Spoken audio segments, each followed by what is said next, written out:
നിങ്ങളൊക്കെ ഓരോ കുടുംബങ്ങളിൽ നിന്ന് വരുന്നവരല്ലേ? കുടുംബമില്ല എല്ലാവർക്കും? അൽഹംദുലില്ലാ, എല്ലാവരും ഒരു കുടുംബങ്ങളിൽ നിന്ന് വരുന്നവരാണ്. ഞാനും അതെ, എനിക്കും ഉണ്ട് ഒരു കുടുംബം. അവിടെ ഒരു പക്ഷേ നമ്മൾ ഉമ്മമാരാവാം, ഭാര്യമാരാവാം, പെങ്ങന്മാരാവാം, നാത്തൂമാരാവാം, അമ്മായിയുമ്മമാരാവാം, അല്ലേ, ജ്യേഷ്ഠത്തിമാരാവാം. ഇങ്ങനെ തുടങ്ങിയിട്ട് ഒരുപാട് റോളുകൾ ചെയ്യുന്നവരാണ് നമ്മളൊക്കെ. പുരുഷന്മാരും അതെ, അവരവരുടേതായ റോളുകൾ ഇങ്ങനെ ചെയ്യുന്നുണ്ടായിരിക്കും. അപ്പോൾ ആ കുടുംബങ്ങളിൽ നിന്നൊക്കെ ഇങ്ങനെ വന്ന് ഒത്തുകൂടിയിരിക്കുകയാണ്. അതുകൊണ്ട് നമുക്ക് ഒരു കഥ കേട്ടിട്ട് നമ്മുടെ വിഷയത്തിലേക്ക് കടക്കാം, അല്ലേ? കഥ ഇങ്ങനെയാണ്. നയാഗ്ര വെള്ളച്ചാട്ടമാണ് നമ്മുടെ കഥയിലെ സീൻ എന്ന് പറയുന്നത്. വെള്ളച്ചാട്ടം ഇങ്ങനെ വളരെ മനോഹരമായിട്ട് ഒഴുകിക്കൊണ്ടിരിക്കുകയാണ്. അപ്പോൾ അതിനടുത്തുള്ളൊരു മരച്ചില്ലയിൽ നിന്നുകൊണ്ട് ഒരു കഴുകൻ ഈ വെള്ളച്ചാട്ടത്തിലേക്ക് ഇങ്ങനെ നോക്കിയിരിക്കുകയാണ്. പെട്ടെന്ന് നോക്കുമ്പോൾ ഈ വെള്ളത്തിലൂടെ ഒരു കഴുതയുടെ മൃതശരീരം ഒഴുകി വരുന്നത് കാണുകയാണ്. കഴുതയുടെ മൃഗശരീരം ഇങ്ങനെ വെള്ളച്ചാട്ടത്തിലൂടെ ഇങ്ങനെ ഒഴുകി വരികയാണ്. കഴുകൻ്റെ കണ്ണിൽ അത് ഉടഞ്ഞു. കഴുകനത് കണ്ടു. കഴുകന് സന്തോഷമായി. കാരണം എന്താ, വരുന്നത് ഒരു കഴുതയുടെ മൃതശരീരമാണ്, എൻ്റെ ആഹാരമാണ്, എൻ്റെ ഭക്ഷണമാണ്. ഇങ്ങനെ മെനഞ്ഞു കൂട്ടുകയാണ് മനസ്സിൽ നമ്മുടെ കഴുകൻ. ഇത് മുഴുവൻ എനിക്ക് കഴിക്കാനുള്ളതാണ്. ഈ ചിന്തയോട് കൂടിയിട്ട് കഴുകൻ എന്ത് ചെയ്തു? പാറി ചെന്ന് ആ കഴുതയുടെ ശരീരത്തിലിരിക്കുകയാണ്. ശരീരത്തിലിരിക്കുമ്പോൾ വെള്ളച്ചാട്ടമാണ്, കുറച്ച് സമയം മാത്രമേ വെള്ളം ഒഴുകുകയുള്ളൂ. അത് കഴിഞ്ഞാൽ പിന്നെ അഗാധമായ ഗർത്തത്തിലേക്ക് അത് നിബദിക്കും, അത് ചാടും. ആ വെള്ളച്ചാട്ടമായിട്ടത് മാറും. അതിൻ്റെ മുൻപേ കുറച്ച് സമയം മാത്രമാണ് മുന്നിലുള്ളത്. ഈ സമയത്തിനുള്ളിൽ ആ കഴുതയുടെ ശരീരത്തിൽ നിന്നും പറ്റാവുന്ന അത്രയും മാംസം എനിക്ക് കഴിക്കണം. ഇതാണ് ഈ കഴുകൻ്റെ മനസ്സിലുള്ള ആഗ്രഹം. ഈ ആഗ്രഹം വെച്ചിട്ട് കഴുതയുടെ ശരീരത്തിൽ പോയി ഇരുന്നു. അങ്ങനെ കൊത്തി തിന്നാൻ തുടങ്ങി. കൊത്തി തിന്നുന്നതിൻ്റെ ആഴത്തിൽ ആ സമയത്തിനിടക്ക് തൻ്റെ കയ്യിലുള്ള നഖങ്ങൾ, മൂർച്ചയേറിയ നഖങ്ങൾ ഈ കഴുതയുടെ ശരീരത്തിനുള്ളിലേക്ക് ആഴ്ന്നിറങ്ങി. അങ്ങനെ ശരീരം ഇങ്ങനെ പോയി വെള്ളച്ചാട്ടത്തിലേക്ക് നിബദിക്കാനിരിക്കുകയാണ്. അപ്പോൾ നേരത്തെ കൂട്ടിയിട്ട് ഈ കഴുതയുടെ മനസ്സിൽ, ഈ കഴുകൻ്റെ മനസ്സിൽ ആഗ്രഹമുണ്ട്. എന്താണ്? വെള്ളച്ചാട്ടത്തിലേക്ക് വീഴുന്നതിൻ്റെ മുൻപേ തൻ്റെ നഖങ്ങൾ വേർപ്പെടുത്തി തനിക്ക് വിശാലമായ ചിറകുകളുണ്ട്. എത്ര ഉയരത്തിലേക്കും പറക്കത്തക്ക രീതിയിൽ അത്രയും ദൃഢമായ, ബലമുള്ള, കഴിവുള്ള ചിറകുകൾ തനിക്ക് തന്നിട്ടുണ്ട്. അതുകൊണ്ട് തന്നെ ആ ചിറകുകൾ ഉപയോഗിച്ച് പറന്ന് രക്ഷപ്പെടാമെന്ന മുൻവിധിയോട് കൂടിയിട്ട് തന്നെയാണ്, ആ ഒരു ആത്മവിശ്വാസത്തോടു കൂടി തന്നെയാണ് കഴുകൻ കഴുതയുടെ ശരീരത്തിൽ അള്ളിപ്പിടിച്ച് ഇരുന്നതും ഭക്ഷിക്കാൻ തുടങ്ങിയതും. അങ്ങനെ ഒഴുകി ഒഴുകി ഈ കഴുതയുടെ മൃതശരീരം വെള്ളച്ചാട്ടത്തിലെ ആഴങ്ങളിലേക്ക് നിബദിക്കുകയാണ്. തൻ്റെ ചിറകുകൾ ഇട്ടടിക്കാൻ തുടങ്ങി. കഴുകൻ പാറി അകലനം, രക്ഷപ്പെടണം. ചിറകുകൾ ഇട്ടടിക്കാൻ തുടങ്ങി. പക്ഷേ സാധിക്കുന്നില്ല. കാരണം എന്താണ്? ഈ മാംസം കൊത്തി തിന്നുന്നതിൻ്റെ ആഴത്തിൽ, ആ ശ്രദ്ധയിൽ തൻ്റെ മൂർച്ചയേറിയ നഖങ്ങൾ ആ മാംസത്തിലൂടെ ഉള്ളിലേക്ക് കയറി കഴുതയുടെ വാരിയെല്ലുകൾക്കുള്ളിൽ അള്ളിപ്പിടിച്ചിട്ടുണ്ടായിരുന്നു. കോർത്തിണങ്ങി ആണ് ചേർന്നിരുന്നത്. അതുകൊണ്ട് തൻ്റെ നഖങ്ങളെ അവയ്ക്കുള്ളിൽ നിന്ന് വേർപിരിപ്പിക്കാൻ സാധിച്ചില്ല. എന്താ സംഭവിച്ചത്? വിശാലമായ, ദൃഢമായ, കഴിവുറ്റ ചിറകുകൾ ഉണ്ടായിട്ടും ഈ മൃതശരീരത്തോടൊപ്പം, കഴുതയുടെ മൃതശരീരത്തോടൊപ്പം ഈ കഴുകനും അഗാധമായ ഗർത്തത്തിലേക്ക്, നയാഗ്ര വെള്ളച്ചാട്ടത്തിലേക്ക് നിബദിക്കുകയും മരണപ്പെട്ടു പോവുകയും ചെയ്യുകയാണ്.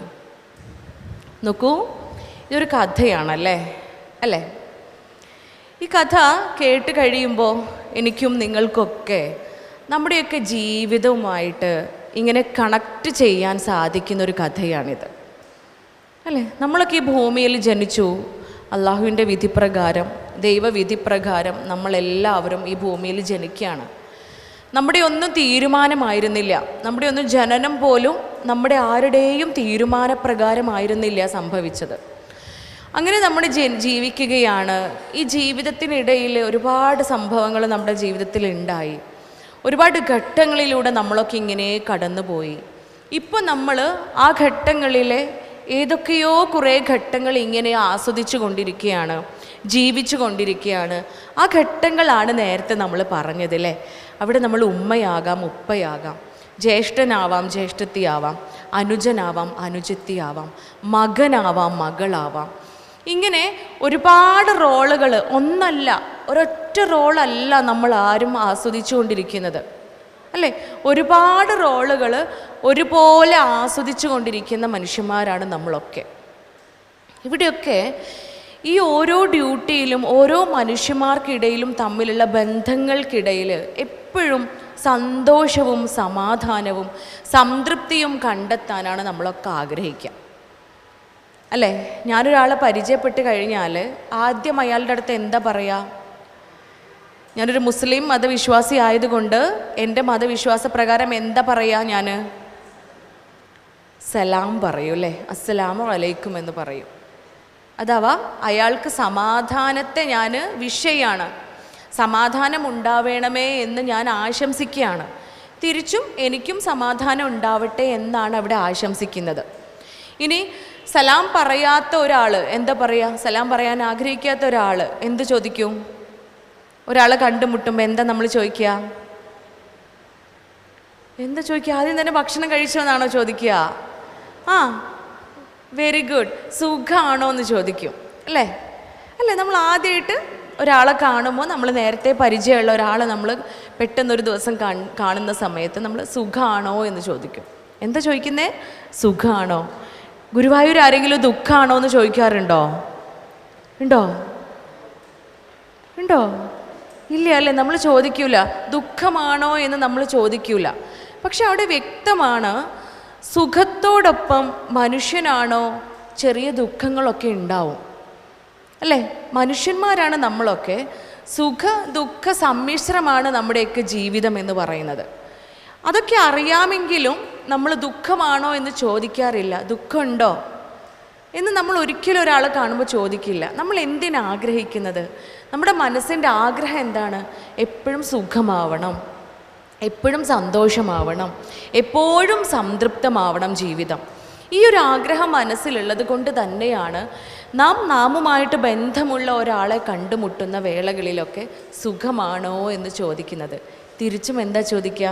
നിനക്കോ അല്ലേ, നിനക്കോ അല്ലെങ്കിൽ നിങ്ങൾക്കോ താങ്കൾക്കോ എന്നുള്ള മറു ചോദ്യമാണ് അവിടെ വരുന്നത്. അതിന് നമ്മൾ ഉത്തരം പറയുന്നത് എന്താ? ഒന്നുകിൽ അൽഹംദുലില്ലാ എന്ന് പറയും അല്ലേ. അൽഹംദുലില്ലാ, അള്ളാഹുവിന് നന്ദി, എന്നെ സൃഷ്ടിച്ച എൻ്റെ ദൈവത്തിന് നന്ദി, എനിക്ക് സുഖമാണ് എന്നതാണ് അതിൻ്റെ അർത്ഥം. ഇവിടെയൊക്കെ വ്യക്തമാക്കുന്നത് മറ്റൊന്നുമല്ല, ഒരേ ഒരു കാര്യമാണ്. അതെന്താ? നമ്മളൊക്കെ ആഗ്രഹിക്കുന്നത് ഈ ഭൂമിയിലുള്ള ജീവിതം സൗഖ്യമേറിയ ജീവിതമാവണം, സുഖമുള്ള ജീവിതമാകണം അല്ലേ, ആരോഗ്യമുള്ള ജീവിതമാവണം. എന്താണ് ആരോഗ്യം എന്ന് പറഞ്ഞാൽ? ഈ ഭൂമിയിൽ നമുക്കൊക്കെ കിട്ടിയ അനുഗ്രഹങ്ങളിൽ ഏറ്റവും മികച്ച അനുഗ്രഹം എന്ത് തന്നെയാണ്?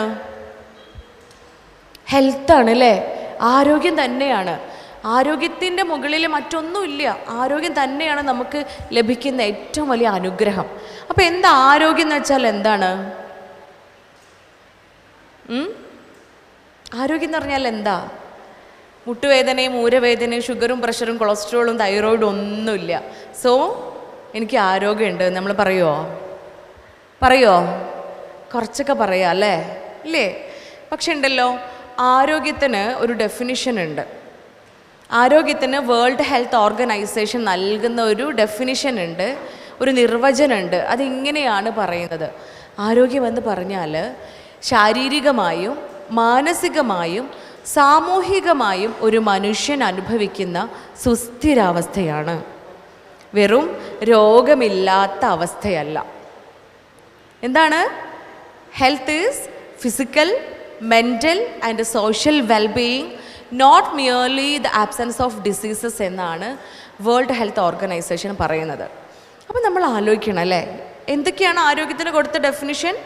ശരീരം കൊണ്ടും മനസ്സുകൊണ്ടും നമ്മുടെ സാമൂഹിക അവസ്ഥ കൊണ്ടും നമ്മളെല്ലാവരും എപ്പോഴും ആരോഗ്യവാനായിരിക്കുക, രോഗമില്ലാത്ത അവസ്ഥയിലിരിക്കുക എന്നതാണ്. അപ്പോൾ ശരീരം കൊണ്ട് മാത്രം നേരത്തെ പറഞ്ഞ പോലെ മുട്ടുവേദനയില്ല, ഊരവേദനയില്ല, കാലുവേദനയില്ല, ഒരു ശാരീരിക പ്രശ്നങ്ങളും ഇല്ല, ആരോഗ്യവതി എന്ന് പറയാൻ പറ്റൂല അല്ലേ? ആരും കൂടെ ആരോഗ്യവാനാവണം, മനസ്സും കൂടെ ആരോഗ്യവാനാവണം, നമ്മുടെ മനസ്സും കൂടെ സംതൃപ്തമാവണം. അപ്പോഴാണ് ഞാൻ ഹെൽത്തിയാണോ, ഞാൻ ആരോഗ്യവതിയാണോ, ആരോഗ്യവാനാണോ എന്ന് പൂർണ്ണമായി നമുക്ക് പറയാൻ പറ്റുള്ളൂ. ഒരു മനുഷ്യൻ ശരീരം കൊണ്ടും മനസ്സുകൊണ്ടും പൂർണ്ണ ആരോഗ്യവാനായി തീരുമ്പോൾ, പൂർണ്ണ ആരോഗ്യവതിയായി തീരുമ്പോൾ ആ മനുഷ്യനിലൂടെ, ഓരോ മനുഷ്യന്മാരും നന്നാവുന്നതിലൂടെ ഒരു കുടുംബം മുഴുവൻ നന്നാവുകയും ആ കുടുംബം ഉൾക്കൊള്ളുന്ന ഒരു സമൂഹം മുഴുവനായും നന്നാവുകയും ചെയ്യും. ഈ കാലഘട്ടത്തിൽ നിങ്ങളോട് ചോദിക്കാനുള്ളത് എന്താണെന്ന് വെച്ചാൽ, ഈ കാലഘട്ടത്തിൽ നാം ഓരോരുത്തരും നന്നാവുന്നതിന്, അല്ലെങ്കിൽ നമ്മുടെ കുടുംബം നന്നാവുന്നതിന്, അതിലൂടെ നമ്മുടെ ഒരു സമൂഹം മുഴുവൻ നന്നാവുന്നതിൽ എന്തെങ്കിലും പ്രസക്തി ഉണ്ടോ? പ്രസക്തമാണോ ആ ഒരു ചോദ്യം? അല്ലെങ്കിൽ ആ ഒരു കാര്യം, നന്നാവുക എന്ന് പറയുന്ന ആ ഒരു കാര്യം നമ്മുടെ ഉള്ളിൽ പ്രസക്തമായൊരു കാര്യമാണോ, അതോ അപ്രസക്തമാണോ? പ്രസക്തമാണെങ്കിൽ നമുക്കതിനെക്കുറിച്ച് ചർച്ച ചെയ്താൽ മതി അല്ലേ? പ്രസക്തമാണോ? എന്തുകൊണ്ട്? നമ്മുടെയൊക്കെ സാമൂഹിക അവസ്ഥ ഇപ്പം എന്താണ്? നമ്മുടെയൊക്കെ സമൂഹത്തിൻ്റെ അവസ്ഥ ഇപ്പം എന്താണ്? വളരെ സമാധാനമാണോ? ഗുരുവായൂരുള്ള അന്തരീക്ഷമൊക്കെ എങ്ങനെയാ? വളരെ സന്തോഷമാണല്ലേ? നമ്മളൊക്കെ വീടുകളിൽ വളരെ സന്തോഷമാണ്. പത്രത്താളുകൾ എടുത്ത് നോക്കിയാൽ, അല്ലെങ്കിൽ നമ്മളെ മൊബൈൽ ഫോണിലുള്ള സോഷ്യൽ മീഡിയാസൊക്കെ തുറന്ന് നോക്കിയാൽ വളരെ സന്തോഷം തരുന്ന വാർത്തകളാണ് നമ്മൾ എപ്പോഴും കാണുന്നത്. ആണോ? അല്ല. അത് തന്നെയാണ് ഇത്തരം ഒത്തുകൂടലുകളുടെയും ഇത്തരം ചർച്ച ചെയ്യലുകളുടെയും ഇത്തരം കൂടിച്ചേരലുകളുടെയും ഒക്കെ പ്രാധാന്യം എന്ന് പറയുന്നത് അത് തന്നെയാണ്. നമ്മൾ വെറുതെ ഒന്ന് ഒരുമിച്ച് കൂടി കുറച്ച് സമയം ഇവിടെ ചെലവഴിച്ച് പോവുക എന്നുള്ളതല്ല. ഇത്ര ദൂരം സഞ്ചരിച്ച് വരുന്നുണ്ടെങ്കിൽ അവിടെ എന്തെങ്കിലും ഒരു സതുദ്ദേശം ഉണ്ടാവും അല്ലേ? നമുക്കറിയാവുന്ന, നിങ്ങൾക്ക് എനിക്കൊക്കെ അറിയാവുന്ന പല കാര്യങ്ങളും പരസ്പരം ഇങ്ങനെ പങ്കുവെച്ചുകൊണ്ട് അവയിൽ നിന്നും എന്തെങ്കിലുമൊക്കെ നമുക്ക് നമ്മുടെ ജീവിതത്തിൽ പ്രാവർത്തികമാക്കാൻ സാധിക്കുമെങ്കിൽ അത് ചെയ്യുക എന്നത് തന്നെയാണ് അൾട്ടിമേറ്റ് ലക്ഷ്യം എന്ന് പറയുന്നത്. നോക്കൂ, അപ്പോൾ ഒരു മനുഷ്യൻ നന്നാവുക, അതിലൂടെ കുടുംബം നന്നാവുക എന്നത് തന്നെയാണ് നമുക്ക് ഏറ്റവും പ്രാധാന്യം അർഹിക്കുന്ന കാര്യം. ഈ കുടുംബത്തിൽ ഒരു കുടുംബം ഉണ്ടാവുക എന്ന് പറയുന്നത് ഒരാണിൽ നിന്നും പെണ്ണിൽ നിന്നുമാണ്. വ്യത്യസ്തരായ രണ്ട് പേര്, അല്ല, ആണും പെണ്ണും വ്യത്യസ്തരായ രണ്ട് പേര് വിവാഹം എന്ന് പറയുന്ന പവിത്രമായ കർമ്മത്തിലൂടെ ഒന്നു ചേരുകയാണ്. വിവാഹം എന്ന് പറഞ്ഞാൽ വിശുദ്ധമാക്കപ്പെട്ട വാഹനം എന്നാണ് അർത്ഥം. അതായത് വിശുദ്ധമായതിനെയാണ് വഹിച്ചു കൊണ്ടുപോകുന്നത്. പണ്ടൊരിക്കൽ എവിടെയോ വായിച്ചൊരു ഓർമ്മയുണ്ട്, ദാമ്പത്യ ജീവിതം എന്ന് പറയുന്നത്, വിവാഹ ജീവിതം എന്ന് പറയുന്നത് കാളവണ്ടി പോലെയാണ് എന്ന്. നല്ല ഉപമ അല്ലേ? നിങ്ങളൊക്കെ ചിരിക്കണം കാളവണ്ടി എന്ന് പറഞ്ഞപ്പോൾ. കാളവണ്ടി കണ്ടിട്ടുണ്ടോ? ഒരുപക്ഷെ ഇപ്പോഴത്തെ കുട്ടികളൊന്നും കണ്ടിട്ടുണ്ടാവില്ല. നിങ്ങളൊക്കെ കണ്ടതല്ലേ കാളവണ്ടി? ഇവിടെ ഗുരുവായൂർ കാളവണ്ടി എന്ന് തന്നെയല്ലേ അതിന് പറയുക? ആണല്ലോ അല്ലേ? ഞങ്ങളുടെ മലപ്പുറത്ത് അതങ്ങനെയാണ് പറയേ. ഈ കാളവണ്ടി എങ്ങനെയാ? രണ്ട് കാളകൾ ഉണ്ടാവും, അതിൻ്റെ പിറകിൽ ഒരു വണ്ടിയും കണക്ട് ചെയ്തിട്ടുണ്ടാവും അല്ലേ കാളകളോട്. ഈ കാളകളെ മേച്ച് കൊണ്ടുപോകുന്ന ആള് എങ്ങനെയാ അവയെ കൊണ്ടുപോവുക? രണ്ടുപേരും, ഈ രണ്ട് കാളകളും ഒരേ ദൃഷ്ടിയായിരിക്കണം, ഒരേ സ്ഥലത്തേക്ക് നോക്കണം. അതിലൊരു കാളയുടെ ദൃഷ്ടി അങ്ങോട്ടോ ഇങ്ങോട്ടോ ആയിക്കഴിഞ്ഞാൽ ഒരുപക്ഷെ അതിനടിക്കും അല്ലേ?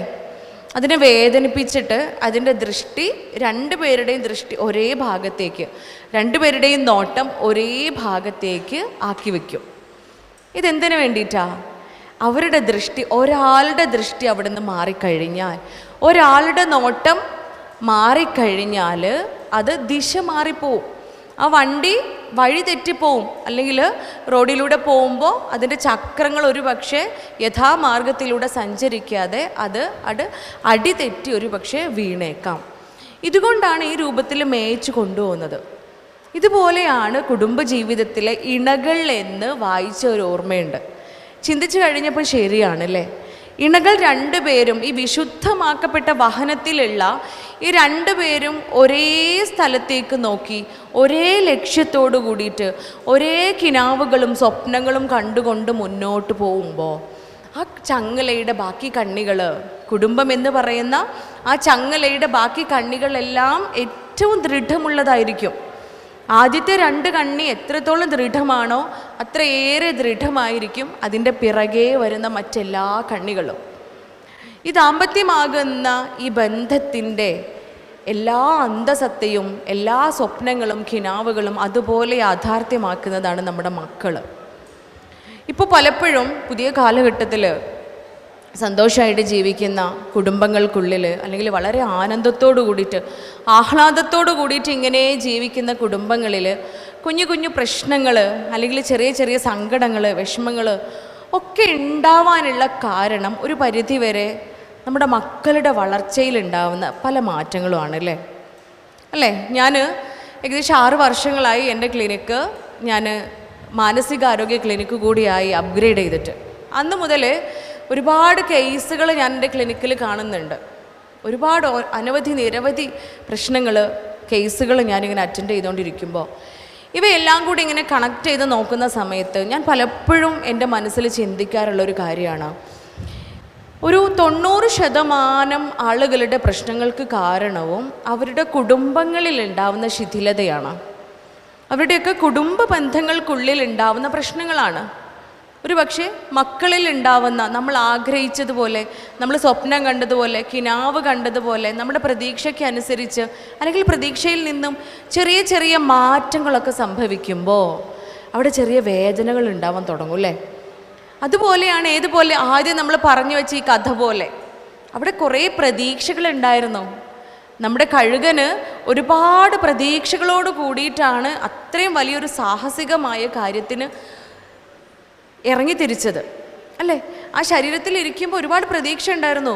എനിക്ക് പറ്റാവുന്ന അത്രയും മാംസം ഭക്ഷിച്ചിട്ട് പറന്നകലാം, ഉയരങ്ങളിലേക്ക് പറന്നകലാം എന്ന പ്രതീക്ഷയായിരുന്നു അവിടെ ഉണ്ടായിരുന്നത്. പക്ഷേ ആ നിമിഷമായപ്പോഴത്തേക്കും സാധ്യമല്ലാതെ വരികയാണ് ചെയ്തത്. അതുപോലെയാണ് നമ്മുടെയൊക്കെ ജീവിതം. നമ്മൾ പ്രതീക്ഷയിലാണ്. നമുക്കിടയിലുള്ള ഈ ബന്ധങ്ങളെക്കുറിച്ചൊക്കെ നമുക്ക് ഒരുപാട് പ്രതീക്ഷകളുണ്ട്. ഇണകൾക്കിടയിൽ പറഞ്ഞാൽ തീരാത്ത അത്രയും പ്രതീക്ഷകളുണ്ട്. എൻ്റെ ഭർത്താവ് എങ്ങനെയാവണം, എൻ്റെ ഭാര്യ എങ്ങനെയാവണം അല്ലേ. ഈ പ്രതീക്ഷകളുടെയൊക്കെ മലയുടെ മുകളിൽ കയറി നിൽക്കുകയാണ് നമ്മളൊക്കെ. അവസാനം ആ പ്രതീക്ഷയിൽ ചെറിയ ചെറിയ മാറ്റങ്ങൾ സംഭവിക്കുമ്പോൾ അല്ലെങ്കിൽ ആ പ്രതീക്ഷയ്ക്ക് ഒത്ത് ഒരാൾക്ക് ഉയരാൻ സാധിക്കാതെ വരുമ്പോൾ, ആ പ്രതീക്ഷയ്ക്ക് അനുസരിച്ച് മറ്റൊരാളാവാതെ ആവുമ്പോൾ അവിടെ നിരാശ വരികയാണ്. അവിടെയാണ് നമ്മൾ മനസ്സിലാക്കേണ്ടത്, നമുക്കൊക്കെ വീടുണ്ട്, അൽഹംദുലില്ലാ. നമ്മളൊക്കെ വീട് വെച്ചവരാണ്, വീട് കാണുന്നവരാണ്. ഒരു വീട് ഉണ്ടാക്കാൻ എന്തൊക്കെയാണ് വേണ്ടത്? വീടുണ്ടാക്കാൻ എന്തൊക്കെയാണ് വേണ്ടേ? കല്ല് വേണം, സിമൻറ്റ് വേണം, മണൽ വേണം, കമ്പി വേണം ഇല്ലേ. ഇതൊക്കെ ഒരേ അളവിലാണോ വേണ്ടത്? അല്ല, ഇതെല്ലാം വ്യത്യസ്തങ്ങളായ അളവിൽ വ്യത്യസ്തങ്ങളായ സമയങ്ങളിൽ കൂട്ടിച്ചേർത്തുകൊണ്ടാണ് ഏറ്റവും ശക്തിയുള്ള ഒരു വീട് അല്ലെങ്കിൽ ഒരു ബിൽഡിങ് നമ്മൾ ഉണ്ടാക്കിയെടുക്കുക. എല്ലാത്തിൻ്റെയും അളവിൽ മാറ്റമുണ്ട്. ഓരോന്നിൻ്റെ റോള് വ്യത്യസ്തമാണ് അല്ലേ. അപ്പോഴാണ് മനോഹരമായൊരു വീട്, സൗകര്യമുള്ള ഒരു വീട് അല്ലെങ്കിൽ നമുക്കൊരു ഷെൽട്ടർ അവിടെ ഉണ്ടാവുക. അപ്പോൾ മാത്രമാണ്. അതുപോലെ തന്നെയാണ് കുടുംബം. ആ കുടുംബത്തിനുള്ളിൽ ഓരോരുത്തർക്കും ഓരോ റോളാണ്, ഓരോരുത്തർക്കും ഓരോ ഡ്യൂട്ടിയാണുള്ളത്. അതൊരു പക്ഷേ നമ്മുടെ പ്രതീക്ഷ അനുസരിച്ച് ആയിക്കൊള്ളണം എന്നില്ല കൂടെയുള്ള ആൾ ആയിത്തീരുന്നത്. അവസാനം ഈ പ്രതീക്ഷക്കൊത്താവാതെ വരുമ്പോൾ ഉണ്ടാവുന്നൊരു നിരാശയുണ്ട്. ആ നിരാശയല്ലേ ഇന്ന് നമ്മൾ സമൂഹത്തിൽ കണ്ടുവരുന്ന ഒട്ടുമിക്ക പ്രശ്നങ്ങൾക്കും കാരണം. എൻ്റെ പ്രതീക്ഷയ്ക്കനുസരിച്ച് ആളായിട്ടില്ല. ഈ പ്രതീക്ഷകൾ എല്ലാവരും ഒരുപോലെ പ്രതീക്ഷയർപ്പിക്കുന്ന ആളുകളാണ് നമ്മുടെ മക്കൾ. ഒരുപക്ഷെ ഭർത്താവിന് ഭാര്യയോടും ഭാര്യയ്ക്ക് ഭർത്താവിനോടും മാത്രമേ പ്രതീക്ഷ ഉണ്ടാവുള്ളൂ. പക്ഷെ മക്കൾ അങ്ങനെയല്ല. ഭാര്യയും ഭർത്താവും വീട്ടിലുള്ള എല്ലാ അംഗങ്ങളും, അമ്മയും അച്ഛനും മുത്തശ്ശിയും മുത്തശ്ശനും എല്ലാവരും ഒരുപോലെ പ്രതീക്ഷയർപ്പിക്കുന്നവരാണ് നമ്മുടെ മക്കൾ. എല്ലാ വൃക്ഷങ്ങളും നമുക്ക് ഫലങ്ങൾ നൽകുന്നുണ്ട്. പക്ഷേ മനുഷ്യൻ്റെ മനസ്സ് നൽകുന്ന ഫലങ്ങളാണ് നമ്മുടെ മക്കൾ എന്നാണ് പ്രവാചകൻ, അള്ളാഹുവിൻ്റെ പ്രവാചകൻ മുഹമ്മദ് മുസ്തഫ സ്വല്ലല്ലാഹു അലൈഹി വസല്ലമ പറഞ്ഞു വെച്ചിട്ടുള്ളത് അല്ലേ.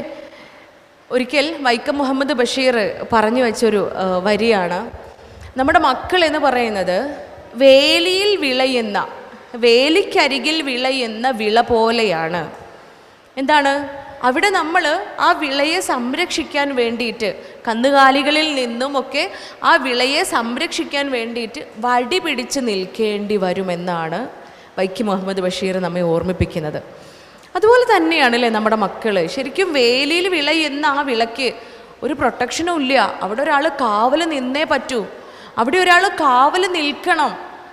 ആ ചെടിയെ സംരക്ഷിക്കാൻ, ആ വിളയെ സംരക്ഷിക്കാൻ വടി പിടിച്ച് തന്നെ നിൽക്കേണ്ടി വരുമെന്ന ഓർമ്മപ്പെടുത്തൽ ഈ കാലഘട്ടത്തിൽ ഏറ്റവും പ്രസക്തമായ കാര്യമാണ്.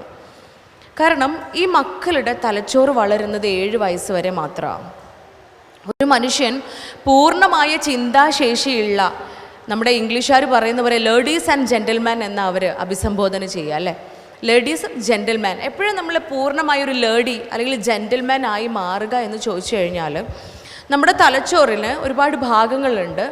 അതിൻ്റെ ഏറ്റവും ഫ്രണ്ടിലുള്ള ഭാഗമാണ് ഫ്രണ്ടൽ ലോബ്, തലച്ചോറിൻ്റെ ഫ്രണ്ടൽ ലോബ്. ആ ലോബാണ് തീരുമാനിക്കുന്നത് ഒരു മനുഷ്യൻ എപ്രകാരം ചിന്താശേഷിയുള്ള ആളായി തീരണം, അയാളുടെ യുക്തി എപ്രകാരം വളരണം, ഒരു പ്രതിസന്ധി ഘട്ടം വരുമ്പോൾ ഏത് രൂപത്തിൽ തീരുമാനങ്ങൾ എടുക്കണം, ആ സാഹചര്യങ്ങളെ ഏത് രൂപത്തിൽ പെരുമാറണമെന്ന യുക്തി ഉണ്ടാക്കുന്നത് ഈ ഫ്രണ്ടൽ ലോബാണ്. ഈ ഫ്രണ്ടൽ ലോബാണെങ്കിൽ പൂർണ്ണ വളർച്ച എത്തുക നമുക്ക് 25 വയസ്സാകുമ്പോഴത്തേനാണ്. 19 വയസ്സിനും 25 വയസ്സിനും ഇടയിലുള്ള സമയത്താണ് ഫ്രണ്ടൽ ലോബ് പൂർണ്ണ വളർച്ച എത്തുന്നത്. നമ്മൾ ആലോചിക്കണം, 18 വയസ്സ് കഴിഞ്ഞാൽ നമ്മൾ കുഞ്ഞുങ്ങളുടെ വളർച്ച പൂർത്തിയായിട്ടില്ല അല്ലേ? ആയോ? നമ്മൾ വളർത്തുക, മക്കളെ വളർത്തുക എന്ന് പറയുന്ന നമ്മുടെ ഡ്യൂട്ടി അവിടെ പൂർണ്ണമായിട്ടില്ല. കാരണം ഈ ഫ്രണ്ടൽ ലോബ് വളരുന്നത് 19 വയസ്സിനും 25 വയസ്സിനും ഇടയ്ക്കുള്ള സമയത്താണ്. ആ സമയം വരെ നമ്മൾ മക്കളെ വളർത്തിക്കൊണ്ടേയിരിക്കണം. വളർത്തുക എന്ന് പറഞ്ഞാൽ ഒരു മനുഷ്യൻ കാര്യങ്ങൾ ഗ്രഹിക്കുന്നത് 3 രീതിയിലൂടെയാണ്. ന്യൂറോ ലിംഗ്വിസ്റ്റിക് സയൻസ് പ്രകാരം 3 സൈക്കോളജി പറയുകയാണ് 3 രീതിയിലൂടെയാണ് കാര്യങ്ങൾ മനുഷ്യന്മാർ ഗ്രഹിക്കുക. അതിൽ ഒന്നാമത്തത് കണ്ടുകൊണ്ടാണ് എങ്കിൽ, രണ്ടാമത്തത് കേട്ടുകൊണ്ടാണ്, മൂന്നാമത്തെ കാര്യം അനുഭവിച്ചു കൊണ്ടുകൂടെയാണ്. പരിശുദ്ധ ഖുർആൻ പറയുന്നുണ്ട്, മനുഷ്യന്മാരെ ഒന്നും അറിയാത്തവനായിക്കൊണ്ടാണ് ദൈവം സൃഷ്ടിച്ചിട്ടുള്ളത് അല്ലേ. നമ്മൾ ഏത് മനുഷ്യന്മാരും ഈ ഭൂമിയിൽ ജനിച്ചു വീഴുന്നത് ഒന്നും അറിയാത്തവനായിക്കൊണ്ടാണ്. പക്ഷേ അവന് എന്ത് നൽകപ്പെട്ടു? കണ്ണും കാതും ഹൃദയവും നൽകപ്പെട്ടു, കാര്യങ്ങൾ ഗ്രഹിക്കാൻ വേണ്ടിയിട്ട്. ശരിയാണ് അല്ലേ? നമ്മളൊക്കെ കാര്യങ്ങൾ കണ്ടും കേട്ടും മനസ്സിലാക്കിയും പഠിക്കുന്നവരാണ്. നമ്മുടെ കുഞ്ഞുങ്ങൾ, വളർന്നു വരുന്ന നമ്മുടെ മക്കൾ ആരെയാ കേൾക്കുന്നത്? അയൽവക്കക്കാരെയോ ടീച്ചേഴ്സിനെയോ? അല്ല, മാതാപിതാക്കൾ തന്നെയാണ് അല്ലേ. ജനിച്ചു വീഴുന്ന കുഞ്ഞ് ആദ്യം കേൾക്കുന്നതും കാണുന്നതും മനസ്സിലാക്കുന്നതും ഒക്കെ ആ കുഞ്ഞിൻ്റെ കുടുംബത്തെയാണ്, ആ കുഞ്ഞിൻ്റെ അമ്മയെയും അച്ഛനെയുമാണ്, വീട്ടിലുള്ള ഓരോ അംഗങ്ങളെയുമാണ്. 7 വയസ്സ് വരെ മാത്രം വളരുന്ന ഈ തലച്ചോറിനുള്ളിലേക്ക് ഏറ്റവും കൂടുതൽ കുഞ്ഞ് കേൾക്കുന്നതും കാണുന്നതും മനസ്സിലാക്കുന്നതും ഒക്കെ ഈ കുടുംബത്തിലെ അംഗങ്ങളെയാണ്. അതുകൊണ്ട് തന്നെ ഒരു കുഞ്ഞ് ആരായിത്തീരണം, എന്തായിത്തീരണമെന്ന് തീരുമാനിക്കപ്പെടുന്ന ഏറ്റവും മുഖ്യമായ ഘടകവും കുടുംബം തന്നെയാണ്. അതുകൊണ്ട് തന്നെയാണ് മെഡിക്കൽ സയൻസ് പറയുന്നത്, മാതാപിതാക്കളിൽ നിന്നുമാണ് ഒരു കുഞ്ഞ് ആരാവണമെന്ന് തീരുമാനിക്കപ്പെടുന്ന ക്രോമസോംസ് എടുക്കുന്നത്. 23 ക്രോമസോം അമ്മയുടെയും 23 ക്രോമസോം അച്ഛൻ്റെയും എടുത്തുകൊണ്ടാണ് നമ്മളൊക്കെ സൃഷ്ടിക്കപ്പെട്ടത് അല്ലേ. അവിടെ ഈക്വാലിറ്റിയാണ് അവിടെ നമ്മൾ കാണുന്നത്. അമ്മയിൽ നിന്നും 23, അച്ഛനിൽ നിന്നും 23 അല്ലേ. ഇന്ന് ഏറ്റവും കൂടുതൽ നമ്മൾ കേട്ടുകൊണ്ടിരിക്കുന്ന കാര്യം എന്താ? ഈക്വാലിറ്റി അല്ലേ. അപ്പം നമ്മൾ മനുഷ്യന്മാരുടെയൊക്കെ സൃഷ്ടിപ്പ് പോലും പൂർണ്ണമായും ഈക്വാലിറ്റി നിലനിർത്തിക്കൊണ്ടാണ്. ആ ഈക്വാലിറ്റി കീപ്പ് ചെയ്തുകൊണ്ടാണ് നമ്മളൊക്കെ ഈ ഭൂമിയിൽ ജനിക്കപ്പെട്ടിട്ടുള്ളത്. അച്ഛന് ഒരു ക്രോമസോം ഏറെ കൊടുത്തിട്ടില്ല. അമ്മയ്ക്കും അമ്മയുടെ ത്യാഗങ്ങളൊക്കെ മുൻ കണ്ടുകൊണ്ട് ഒരു ക്രോമസോം ഏറെ നൽകിയിട്ടില്ല. ഈക്വലായിട്ടാണ് വിഭജിച്ചിട്ടുള്ളത്. അതുകൊണ്ട് തന്നെ അമ്മയ്ക്കും അച്ഛനും ഒരേ റോള് തന്നെയാണ് മക്കളെ വളർത്തുന്ന കാര്യത്തിലുള്ളത്. അവിടെ നമ്മൾ ശ്രദ്ധിക്കണം, സൂക്ഷിക്കണം.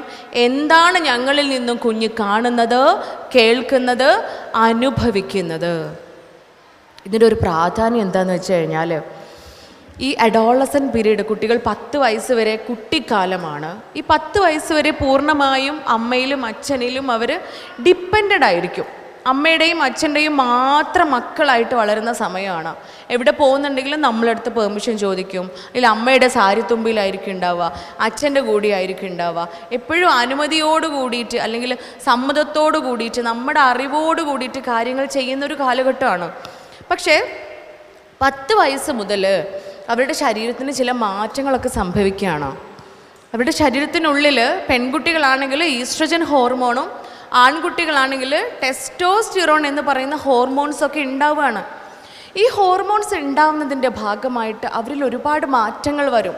ശാരീരികപരമായിട്ട് മാത്രമല്ല, നമുക്കറിയാം ശരീരം കൊണ്ട് ഒരു മുതിർന്ന ആളായിട്ട് മുതിർന്ന പെൺകുട്ടിയോ ആൺകുട്ടിയോ ആയിട്ട് ഇങ്ങനെ മാറിക്കൊണ്ടിരിക്കുമ്പോൾ അവരുടെ മനസ്സുകൊണ്ടും ചിന്തകൾ കൊണ്ടും എല്ലാം അവർക്ക് മാറ്റങ്ങൾ സംഭവിക്കുന്നുണ്ട്.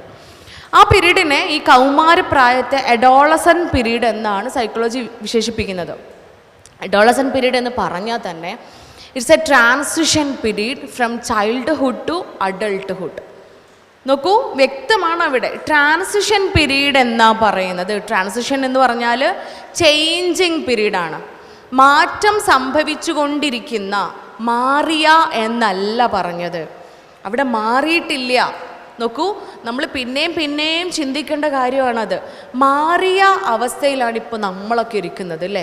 നമ്മളൊക്കെ മുതിർന്നവരായി, അഡോളസൻ പീരീഡൊക്കെ കഴിഞ്ഞു, യൗവനമൊക്കെ തുടങ്ങി, അല്ലേ? മുതിർന്ന അവസ്ഥയിലെത്തി. അവിടെ മാറിയ അവസ്ഥയിലിരിക്കുമ്പോൾ നമ്മുടെ മക്കൾ മാറിയിട്ടില്ല, മാറിക്കൊണ്ടേയിരിക്കുകയാണ്. ട്രാൻസിഷൻ പീരീഡാണ്, മാറ്റം സംഭവിച്ചു കൊണ്ടിരിക്കുക. ഈ സമയത്ത് അവരുടെ ഉള്ളിലേക്ക് പലതരത്തിലുള്ള ചിന്തകളും പെട്ടെന്ന് കയറി വരും. ഒരുപാട് പ്രത്യേകതകളുള്ള സമയമാണ് ഈ സമയമാകുമ്പോൾ. അമ്മയിൽ നിന്നും അച്ഛനിൽ നിന്നും കുറച്ച് ഇങ്ങനെ മാറ്റം സംഭവിക്കും. അമ്മയിൽ നിന്നും അച്ഛനിൽ നിന്നും കുറച്ച് അകലാൻ തുടങ്ങും.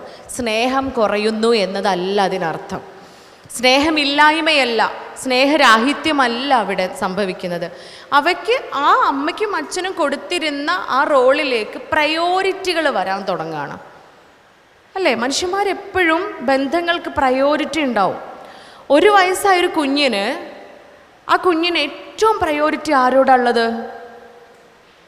ആ കുഞ്ഞിൻ്റെ ലോകം ആരാണ്? അമ്മയാണല്ലേ? 1 വയസ്സായ കുഞ്ഞിൻ്റെ ലോകം മുഴുവൻ ആ കുഞ്ഞിൻ്റെ അമ്മയാണ്, മറ്റൊന്നുമല്ല. 2 വയസ്സ് വരെ ആ കുഞ്ഞ് പാല് കുടിക്കുന്ന സമയമാണ്. അമ്മയേക്കാൾ മികച്ചതായി മറ്റൊന്നും ഉണ്ടാവില്ല. പക്ഷേ 2 വയസ്സ് കഴിഞ്ഞ് 3ഉം 4ഉം ഒക്കെ ഇങ്ങനെ തുടങ്ങുമ്പോഴത്തേന്, 3ഒക്കെ ആകുമ്പോഴത്തേന് അച്ഛനോടുകൂടെ കുറച്ച് സ്നേഹവും ഇണങ്ങാനും ഒക്കെ തുടങ്ങും. അച്ഛൻ്റെ കൂടെയും കുറച്ചും കൂടെ ആ കുട്ടി അറ്റാച്ച്മെൻറ്റ് വരാൻ തുടങ്ങും. എന്ന് വെച്ചിട്ട് അമ്മയോട് സ്നേഹം കുറയുന്നുണ്ടോ? ഇല്ല, ഒരിക്കലും ഇല്ല. അവിടെ പ്രയോറിറ്റി മാറിക്കൊണ്ടിരിക്കുകയാണ്. അല്ലെങ്കിൽ നമ്മൾ ഓരോരുത്തരും പുതിയ ബന്ധങ്ങൾ നമ്മളിലേക്ക് ഇങ്ങനെ വന്നുകൊണ്ടിരിക്കുകയാണ്. കുറച്ചും കൂടെ കഴിയുമ്പോൾ കൂട്ടുകാർ വരാൻ തുടങ്ങും. അതാണ് അഡോളസൻ പീരീഡിൻ്റെ മറ്റൊരു പ്രത്യേകത എന്ന് പറയുന്നത്. അവിടെ കൂട്ടുകാർക്ക് അല്ലെങ്കിൽ പിയർ ഗ്രൂപ്പിന് പ്രാധാന്യം നൽകുന്ന സമയത്തിലേക്ക് അടുക്കുകയാണ്. അവിടെ എന്തിനും ഏതിനും എൻ്റെ കൂട്ടുകാർ, അല്ല അവരുടെ ഭാഷയിൽ പറഞ്ഞാൽ ചങ്സ്, അല്ലേ? ചങ്സ് എന്നല്ല പറയാ. എൻ്റെ ചങ്സ് ഉണ്ട് എൻ്റെ കൂടെ, എൻ്റെ ബെസ്റ്റീസ് ഉണ്ട് എൻ്റെ കൂടെ. അത് വല്ലാത്തൊരു ആവേശമാണ്. നമ്മളൊക്കെ ആ പ്രായം കഴിഞ്ഞ് വന്നവരാണ്. ഈ കൂട്ടുകെട്ട് എന്ന് പറയുന്നത്, കൂട്ടുകാരെന്ന് പറയുന്നത് വല്ലാത്തൊരു ആവേശമാണ്. അവരുടെ സുഖങ്ങളും ദുഃഖങ്ങളും ഒക്കെ പങ്കുവെക്കാനും അതിലൊക്കെ ഒത്തുചേരാനും സമാധാനിപ്പിക്കാനും എല്ലാത്തിനും കൂടെയുള്ള ഒരു ഗ്രൂപ്പാണ് പിയർ ഗ്രൂപ്പ് എന്ന് പറയുന്നത്. അതുകൊണ്ട് തന്നെ ആ സമയത്ത് ഈ അഡോളസൻ്റ് പീരീഡിൽ മറ്റെന്തിനേക്കാളും നമുക്ക് പ്രയോറിറ്റി ഈ കൂട്ടുകാർക്കിടയിലായിരിക്കും ഉണ്ടാവുക. അതുകൊണ്ട് തന്നെയാണ് ആ സമയത്താണ് നമ്മൾ മക്കൾക്ക് ട്യൂൺ ചെയ്യേണ്ടതിൻ്റെ പ്രാധാന്യം, മക്കളെ ട്യൂൺ ചെയ്ത് കൊണ്ടുവരേണ്ടതിൻ്റെ പ്രാധാന്യം ഇരിക്കുന്നത്. എങ്ങനെ ട്യൂൺ ചെയ്യും? ട്യൂൺ ചെയ്യാന്ന് വെച്ചാൽ എന്താ?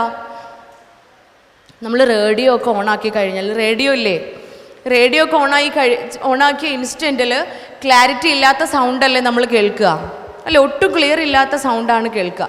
പിന്നെ നമ്മളതിങ്ങനെ ട്യൂൺ ചെയ്ത് നല്ല ക്ലാരിറ്റി ഉള്ള സൗണ്ടിലേക്ക് എത്തിക്കും, അല്ലേ? അതൊരു പ്രോസസ്സാണ്. ഇതുപോലെയുള്ള ഒരു ബെസ്റ്റ് ആയതിലേക്ക് എത്തിക്കുന്ന പ്രോസസ്സാണ് അവിടെ സംഭവിക്കേണ്ടത്. അപ്പോൾ ബെസ്റ്റ് ആയതിലേക്ക് എത്തിക്കുമ്പോൾ അവിടെ ഉറപ്പാണ് ബെസ്റ്റ് അല്ലാത്ത കാര്യങ്ങൾ പലതും സംഭവിക്കുന്നുണ്ട്. നമ്മുടെ പ്രതീക്ഷയിൽ നിന്നും വിഭിന്നമായ പലതും അവിടെ സംഭവിക്കും, സ്വാഭാവികമാണ്. കാരണം നമ്മുടെ കാലഘട്ടം അങ്ങനെയാണ്. നമ്മുടെ വീട്ടിൽ നിന്ന് പുറത്തേക്ക് നോക്കുമ്പോൾ, നമ്മുടെ നാട്ടിലേക്ക് ഇറങ്ങി നോക്കുമ്പോൾ, അല്ലെങ്കിൽ വീടകങ്ങളിൽ തന്നെ എല്ലാ ലഹരികളും എല്ലാ ഇഷ്ടങ്ങളും അവരുടെ എല്ലാ ആകർഷണങ്ങളും സുലഭമായി അവർക്ക് കയ്യിൽ കിട്ടുകയാണ്, അല്ലേ? എത്ര പെട്ടെന്നാണെന്നറിയാമോ അവർക്ക് കയ്യിൽ അത് കിട്ടുന്നത്? നമ്മൾ ഒരിക്കൽ എൻ്റെ അരികിൽ വന്നിരുന്ന 6ാം ക്ലാസ് പഠിക്കുന്ന ഒരു മോന്, അവന് കൊണ്ടുവന്നത് ഒരു കൗൺസിലിങ്ങിന് കൊണ്ടുവന്നതാണ്. സ്വഭാവ വൈകല്യമാണ് അവനെ കൊണ്ടുവരാനുള്ള കാരണം. അങ്ങനെ അടുത്തിരുന്ന് സംസാരിച്ചൊക്കെ കഴിഞ്ഞ് സംസാരത്തിൻ്റെ ഇടയിൽ ഞങ്ങൾ രണ്ടുപേരും വളരെ ഫ്രണ്ട്ലി ആയി. അങ്ങനെ ഈ കമ്പനി അടിച്ചിരിക്കുന്ന സംസാരിക്കണതിൻ്റെ ഇടയിൽ അവൻ എൻ്റെ അടുത്ത് പറഞ്ഞു, ഡോക്ടർക്ക് ഞാനൊരു കൂട്ടം കാണിക്കട്ടെ എന്ന് ചോദിച്ചു. എന്താന്ന് പറഞ്ഞപ്പോൾ അവന് പോക്കറ്റിൽ നിന്ന് ഒരു സാധനം എടുത്തിട്ട് എനിക്ക് കാണിച്ചു തരികയാണ്. അതിൻ്റെ പേരും പറഞ്ഞു അവന്, ഡോക്ടർ ഇതാണ് കൂൾ എന്നാണ് അവൻ അതിൻ്റെ പേര് പറഞ്ഞത്. അപ്പോൾ ഇതെന്താണെന്ന് ചോദിച്ചപ്പോൾ അവൻ്റെ അടുത്ത് എനിക്ക് വിശദീകരിച്ച് പറഞ്ഞു തന്നു. ഇതെന്ന് വെച്ചാൽ ഡോക്ടർ ഹാൻസ് ഒക്കെ കേട്ടിട്ടില്ലേ എന്ന് പറഞ്ഞു. അപ്പോൾ അവനറിയാം എൻ്റെ ജനറേഷൻ വേറെയാണ്, ഞാൻ ഒരുപക്ഷെ കൂള് കേട്ട് കാണില്ല, ഹാൻസ് കേട്ട് കാണും എന്നുള്ളത് അവനറിയാം. അവനതിനെക്കുറിച്ച് വെൽ നോളേജ് ഉണ്ട്. അവൻ എൻ്റെ അടുത്ത് പറയുകയാണ്, ഹാൻസ് ഡോക്ടർ കേട്ട് കാണും, ഈ ഹാൻസ് വെക്കുന്ന പോലെ തന്നെയാണ് ഈ കൂളും, ഇതെങ്ങനെ വെക്കണമെന്ന് വളരെ വിശദമായിട്ട് മനോഹരമായിട്ട് അവനത് പഠിപ്പിച്ചു തന്നു. ഞാൻ അവൻ്റെ അടുത്ത് ചോദിച്ചു, മോൻ എപ്പോൾ മുതലാണ് ഇത് കണ്ടു തുടങ്ങിയത്, എന്ന് മുതലാണ് ഇത് ഉപയോഗിച്ച് തുടങ്ങിയത്? അവനൊട്ടും സംശയമില്ലാണ്ട് അവനിങ്ങനെ പറയും. പെട്ടെന്ന് തന്നെ അവൻ എൻ്റെ അടുത്ത് പറഞ്ഞു, ഏകദേശം 4ാം ക്ലാസ് ലാസ്റ്റ് ആയപ്പോഴത്തേനൊക്കെ ഞാൻ ഉപയോഗിച്ച് തുടങ്ങിയിട്ടുണ്ട് കേട്ടോ. നോക്കൂ, 4ാം ക്ലാസ് മുതൽ കൂൾ ഉപയോഗിച്ച് തുടങ്ങിയ മക്കൾ ദൂരെയൊന്നും അല്ല, അങ്ങ് ദൂരെയുള്ള സംഭവങ്ങളൊന്നും അല്ല, നമ്മുടെ നാട്ടിൻ പുറങ്ങളിൽ, നമ്മുടെയൊക്കെ ഗ്രാമങ്ങളിൽ പോലും സംഭവിച്ചു കൊണ്ടിരിക്കുന്ന കാര്യങ്ങളാണിത്. ഇതുപോലുള്ള ഒന്നല്ല, ഒരു അനുഭവമേ നിങ്ങൾക്ക് മുന്നിൽ പങ്കുവെച്ചിട്ടുള്ളൂ എങ്കിൽ ദിവസവും അനവധി അനുഭവങ്ങളാണ്, കേസുകളാണ് ഇങ്ങനെ കണ്ടുകൊണ്ടിരിക്കുന്നത്, പരിഹരിച്ചു കൊണ്ടിരിക്കുന്നത്, കുടുംബങ്ങൾ ഇങ്ങനെ കണ്ണുനീരിൽ ആഴ്ന്നുകൊണ്ടിരിക്കുന്നത്. അല്ല, ഒരൊറ്റ സംഭവം മതി, വീട്ടിലൊരൊറ്റ സംഭവം ഉണ്ടായാൽ മതി, നമ്മുടെ ആ വീട്ടിലെ മറ്റെല്ലാ അംഗങ്ങളുടെയും എല്ലാ സന്തോഷങ്ങളും ഒരൊറ്റ നിമിഷം കൊണ്ട് ഇല്ലാതെയാവാൻ. പേരും പ്രശസ്തി ഉണ്ടാവാം, നമുക്ക് സ്ഥാനമാനങ്ങൾ ഉണ്ടാവാം, സമ്പത്തും ഒരുപാട് തന്ന് അനുഗ്രഹിക്കപ്പെട്ടവരായിരിക്കാം നമ്മൾ.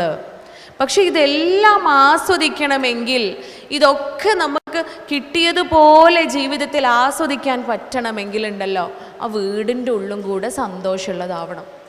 ആ വീടിൻ്റെ അകത്തുള്ള എല്ലാ അംഗങ്ങളും പരസ്പരം സന്തോഷവും സംതൃപ്തിയും സമ്മാനിക്കുന്നവരാവണം. അതിനെന്ത് ചെയ്യണം?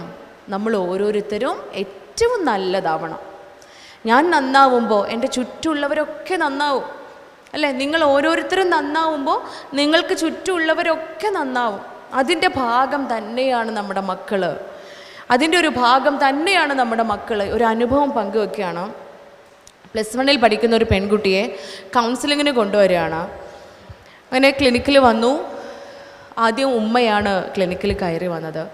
ഉമ്മ ഭയങ്കര സങ്കടത്തിലാണ്, ഒരുപാട് നേരം കരയാൻ തുടങ്ങി. കരഞ്ഞിട്ട് ഉമ്മ പറയാണ്, ഉമ്മയും മോളും, ഉമ്മ കൊണ്ടുവന്ന +1 പഠിക്കുന്ന മോളും നല്ല കൂട്ടായിരുന്നു, നല്ല ഫ്രണ്ട്സായിരുന്നു, അവർ തമ്മിൽ നല്ല ബന്ധമായിരുന്നു. എല്ലാ കാര്യങ്ങളും പരസ്പരം സംസാരിച്ച് ചർച്ച ചെയ്ത് ഒരുമിച്ച് തീരുമാനങ്ങളിൽ എത്തുമായിരുന്നു. ഞങ്ങൾക്കിടയിൽ യാതൊരു പ്രശ്നങ്ങളും ഉണ്ടാവുമായിരുന്നില്ല. നല്ല രസമായിരുന്നു വീടിൻ്റെ ഉള്ളിൽ, എപ്പോഴും കളിയും ചിരിയും ആനന്ദമൊക്കെ ആയിരുന്നു. പക്ഷേ അവൾ 8ാം ക്ലാസ്സിലേക്ക് എത്തിയ അന്ന് മുതൽ, 8ാം ക്ലാസ്സിലേക്ക് പാസ്സായി ആ വർഷം മുതൽ അവൾ മാറാൻ തുടങ്ങി. ഞാൻ പറയുന്ന പല കാര്യങ്ങളോടും അവൾക്ക് അംഗീകരിച്ചു തരാൻ, പല കാര്യങ്ങളെയും അനുസരിക്കാൻ അവൾക്ക് പ്രയാസമായിരുന്നു. അവൾ എൻ്റെ അടുത്ത് ചോദിക്കുന്ന പല കാര്യങ്ങളും അവൾക്കും സമ്മതം മൂളിക്കൊടുക്കാൻ എനിക്കും പ്രയാസം ഉണ്ടാവുന്ന കാര്യങ്ങളായിരുന്നു. അങ്ങനെ പതുക്കെ പതുക്കെ ഞങ്ങൾക്കിടയിൽ പ്രശ്നങ്ങൾ തുടങ്ങി, ബഹളങ്ങൾ തുടങ്ങി, കലഹിക്കാൻ തുടങ്ങി. ഞങ്ങൾ തമ്മിൽ അടിപിടിയായി, സങ്കടപ്പെടൽ തുടങ്ങി. ഇപ്പോൾ വീട്ടിൽ ഒരു ആനന്ദവും ആഹ്ലാദവും ഇല്ല എന്ന് സങ്കടപ്പെട്ട് കരഞ്ഞുകൊണ്ട് ആ ഉമ്മ പങ്കുവെക്കുകയാണ്. അങ്ങനെ മോളെ വിളിച്ചു.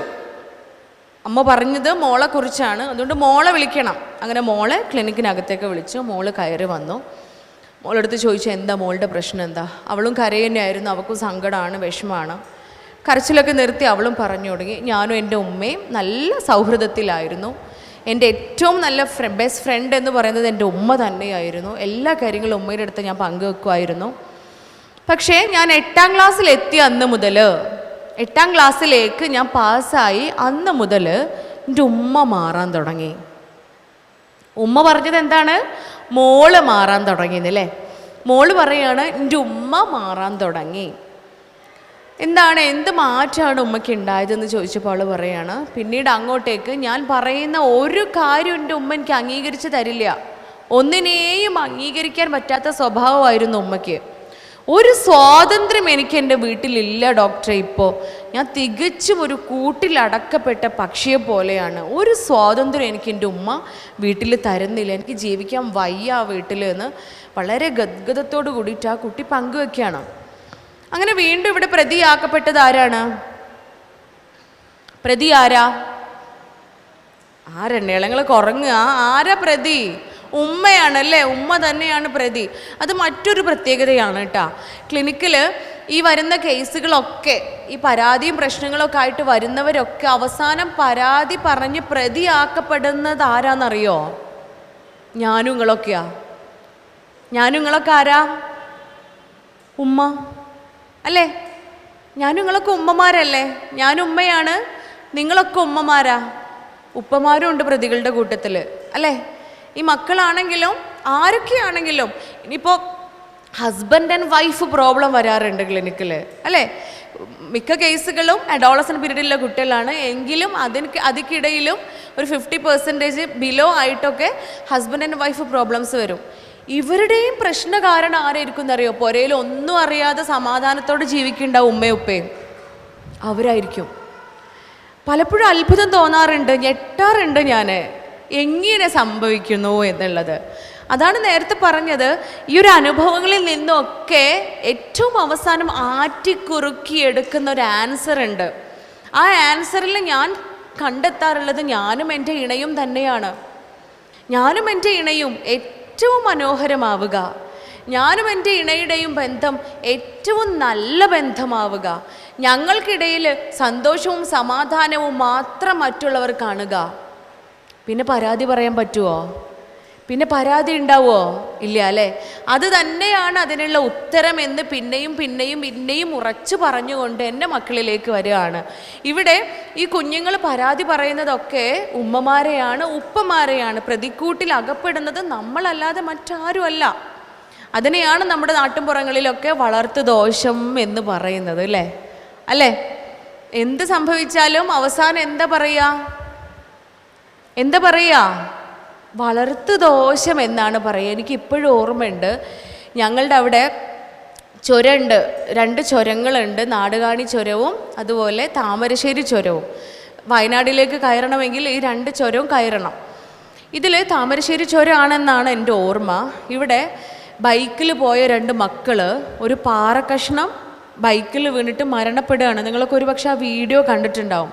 അവരിങ്ങനെ സ്പീഡിൽ പോവാണ്, വലിയൊരു പാറ വന്നിട്ട് ആ ബൈക്കിലിടിച്ച് അവർ മരണപ്പെടുകയാണ്. അന്ന് വാട്സപ്പിലൊക്കെ വന്നൊരു വാർത്ത എൻ്റെ മനസ്സിൽ ഇപ്പോഴും ഉണ്ട്. മക്കളെ വളർത്തുന്നവർ ശ്രദ്ധിക്കുക, മക്കളെ വളർത്തുമ്പോൾ ഇപ്രകാരമല്ല വളർത്തേണ്ടത് എന്ന് പറഞ്ഞിട്ട്. നോക്കൂ, ഈ മക്കൾ ടൂറ് പോയതാണ്. ആ പാറ അവിടെ നിന്ന് ഇടിഞ്ഞ് വീഴുക എന്നത് തികച്ചും പ്രകൃതിയുടെ തീരുമാനമായിരുന്നു അല്ലേ? പ്രകൃതിയുടെ തീരുമാനം മാത്രമായിരുന്നു അത്. അല്ലെങ്കിൽ നമുക്ക് വിശ്വാസികൾക്ക് വിധിയെന്നോ അള്ളാഹുവിൻ്റെ വിധിയെന്നോ ദൈവവിധിയെന്നോ എന്ത് വേണമെങ്കിലും വിളിക്കാം. ഇതെന്താണ്? പ്രകൃതിയുടെ തീരുമാനം തന്നെയാണ്. അവിടെ ഉമ്മയും ഉപ്പയും വളർത്തിയ മാതാപിതാക്കൾ എന്ത് പഴിച്ചു? നിങ്ങൾ ചിന്തിക്കുന്നുണ്ടോ പറയുന്നത്? നോക്കൂ, നിങ്ങൾ ആ വേളയിൽ പോലും മരണപ്പെട്ട് കിടക്കുന്ന ആ കുഞ്ഞുങ്ങളെ ഓർത്ത് സങ്കടപ്പെടുന്ന വേളകളിൽ പോലും വളർത്തു ദോഷമാണ്, അമ്മയും അച്ഛനുമാണ് കാരണക്കാർ, വളർത്തിയതിൻ്റെ പ്രശ്നമാണ് എന്ന് പറയുന്ന സമൂഹത്തിലാണ് നമ്മളൊക്കെ ഉള്ളത്, അല്ലേ? ഒരു പരിധി വരെ അങ്ങനെ തന്നെയാണ് എന്ന് നമുക്ക് തോന്നുകയും ചെയ്യും. അതുകൊണ്ടാണ് പറയുന്നത്, ആ വളർത്തുക എന്ന് പറയുന്ന പ്രോസസ്സിൽ നമ്മൾ ഒരിക്കലും തോറ്റു പോകാൻ പാടില്ല. പണ്ടത്തെ പോലെയല്ല. ഇവിടെ പ്രായമായി ഉമ്മമാരൊക്കെ ഇരിക്കുന്ന കാണുന്നുണ്ട്. ഒരു പക്ഷേ 5, 6, 10, 14 ഒക്കെ മക്കളൊക്കെ ഉണ്ടാവും, അല്ലേ? എൻ്റെ വല്യപ്പാക്ക് 14 മക്കളുണ്ട്, ഇപ്പോഴും ഉണ്ട് 14 മക്കൾ, 10 ആൺകുട്ടികളും 4 പെൺകുട്ടികളും. മനോഹരമായിട്ട് സന്തോഷമായിട്ട് സംതൃപ്തിയോടുകൂടി ജീവിക്കുന്നുണ്ട്.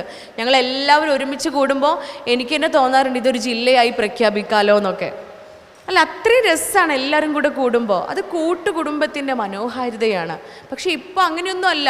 ആ കാലഘട്ടത്തിൽ അത്രയും മക്കളെ യാതൊരു പ്രയാസവും ഇല്ലാണ്ട് തന്നെ ഈ പാരൻസ് വളർത്തി വലുതാക്കി, അല്ലേ? ഈ പാരൻസ് മനോഹരമായിട്ട് വളർത്തി വലുതാക്കി. ഇന്ന് പക്ഷെ നമുക്ക് വിരലിലെണ്ണാവുന്ന മക്കളേ ഉള്ളൂ. 2, 3, 4, മാക്സിമം 5 കുട്ടികളുള്ളവരായിരിക്കും ഇവിടെ ഉള്ളവരൊക്കെ. പക്ഷെ ഉണ്ടല്ലോ, ഈ മക്കളെ വളർത്താൻ കുറച്ച് പാടാണ്. അന്നത്തെ പോലെയല്ല. നമ്മൾ ഹോംവർക്ക് ചെയ്യണം. തീർച്ചയായും ഹോംവർക്ക് ചെയ്ത് ഓരോ കാര്യങ്ങൾ തീരുമാനിക്കുമ്പോഴും പറയുമ്പോൾ പോലും ചിന്തിച്ചിട്ട് വേണം പറയാൻ. 2, 3 പ്രാവശ്യം ചിന്തിച്ചിട്ട് വേണം പറയാൻ. കാരണം ഇതെല്ലാം ഈ ക്യാമറ കണ്ണുകൾ ഒപ്പിയെടുക്കുകയാണ്. ഒരു ക്യാമറ മുന്നിലുണ്ടാകുമ്പോൾ നമ്മൾ എങ്ങനെയാ? ക്യാമറ മുന്നിലുണ്ടാകുമ്പോൾ നമ്മൾ ആദ്യം കണ്ണാടിയിൽ നോക്കുമല്ലേ, ഇല്ലേ? എങ്ങനെയുണ്ട്? ക്യാമറയിൽ വരാൻ പോവാണ്, അതുകൊണ്ട് ഞാൻ ഓക്കെ അല്ലേ, എൻ്റെ വസ്ത്രമൊക്കെ ഓക്കെ അല്ലേ, എൻ്റെ മുഖമൊക്കെ ഓക്കെ അല്ലേ, നമ്മളൊന്ന് ക്ലിയർ ചെയ്യും നമ്മളെല്ലാം. എന്നാലേ മക്കൾക്ക് മുന്നിൽ ജീവിക്കുന്ന നമ്മളെ, എത്ര മക്കളാണോ അത്രയും ക്യാമറകളാണ് നമ്മളെ ഇങ്ങനെ റെക്കോർഡ് ചെയ്തുകൊണ്ടിരിക്കുന്നത്. 3 മക്കളുള്ള എന്നെ 3 ക്യാമറകൾ എന്നെ റെക്കോർഡ് ചെയ്തുകൊണ്ടിരിക്കുക. ഞാൻ ചെയ്യുന്ന ഓരോ കാര്യങ്ങളും, ഞാൻ കിടന്നുറങ്ങുന്നത് മുതൽ ഉണരുന്നത് വരെയുള്ള എല്ലാ കാര്യങ്ങളും, അതിനിടയിലുള്ള സകല കാര്യങ്ങളും എൻ്റെ മക്കൾ ഒപ്പിയെടുത്തുകൊണ്ടിരിക്കുകയാണ്. അല്ലേ? നമ്മളൊക്കെ അങ്ങനെ എത്ര മക്കളാണുള്ളത്? അത്ര ക്യാമറകളാണ് നമുക്ക് മുന്നിലുള്ളത്. രാവിലെ എഴുന്നേറ്റ് ഉറങ്ങുന്നത് വരെയുള്ള ഓരോ കാര്യങ്ങളും, നമ്മൾ എന്തെല്ലാം പറയുന്നു, നമ്മൾ എന്തെല്ലാം അവരോട് കമ്മ്യൂണിക്കേറ്റ് ചെയ്യുന്നു, അവരെന്തെല്ലാം നമ്മിൽ നിന്നും അനുഭവിക്കുന്നത് എല്ലാം അവരിങ്ങനെ റെക്കോർഡ് ചെയ്യുമ്പോൾ എത്രത്തോളം സൂക്ഷ്മതയാണോ ക്യാമറയ്ക്ക് മുൻപിൽ നമ്മൾ നിൽക്കുമ്പോൾ നമ്മൾ സൂക്ഷിക്കുക, നമ്മൾ ചെയ്യുക, അത്രയും സൂക്ഷ്മാലുക്കളാവണം ഈ മക്കൾക്ക് മുന്നിൽ നിൽക്കുമ്പോൾ. അത് തന്നെയാണ് ഉത്തമ പാഠം എന്ന് പറയുന്നത്. നോക്കൂ, ഈ പെൺകുട്ടിയുടെ പരാതി പറഞ്ഞ ആൾ ഉമ്മയായിരുന്നു. അങ്ങനെ ഉമ്മയെ വിളിക്കുകയാണ്. ഉമ്മ വന്നു, അരികിലിരുന്ന് ഉമ്മയുടെ അടുത്ത് ചോദിച്ചു, നിങ്ങൾ മകൾക്ക് സ്വാതന്ത്ര്യം ഒന്നും കൊടുക്കുന്നില്ല എന്നാണ് പറയുന്നത്. അപ്പോൾ ഉമ്മ പറഞ്ഞു, ഡോക്ടറെ, എന്തൊക്കെയാണ് ഞാൻ കൊടുക്കാത്ത സ്വാതന്ത്ര്യമില്ലായ്മകൾ എന്ന് നിങ്ങളൊന്ന് ചോദിക്കുമെന്ന് ചോദിക്കണം. അങ്ങനെ വീണ്ടും മോളെ വിളിച്ചു. ഞാൻ ചോദിച്ചു, എന്തൊക്കെയാണ് നിൻ്റെ ഉമ്മ നിനക്ക് തരുന്നില്ല എന്ന് പറയുന്ന, നീ അവകാശപ്പെടുന്ന ആ സ്വാതന്ത്ര്യങ്ങൾ എന്തൊക്കെയാണ് എന്ന് ചോദിച്ചു കഴിഞ്ഞപ്പോൾ അവൾ പറയാണ്, നിങ്ങളൊക്കെ ഇവിടെ ഉണ്ടല്ലോ അല്ലേ, എല്ലാവരും ഇല്ലേ, ഉണ്ടല്ലോ അല്ലേ? അപ്പോൾ ഈ മോള് പറയാണ്, ഡോക്ടറെ, ഞാൻ എങ്ങനെയാണെന്ന് വെച്ച് കഴിഞ്ഞാൽ ഞങ്ങൾ 5 പേര് ക്ലാസ്സിൽ കട്ട ചങ്ക്സാണ്. ഞങ്ങൾ മലപ്പുറത്തൊക്കെ കട്ട ചങ്ക്സ് എന്ന് പറഞ്ഞാൽ ബെസ്റ്റ് ഫ്രണ്ട്സിനെയാണ് ന്യൂ ജനറേഷൻ കട്ട ചങ്ക്സ് എന്ന് പറയുക. ഇവിടെയോ ഗുരുവായൂർ അങ്ങനെയാണോ?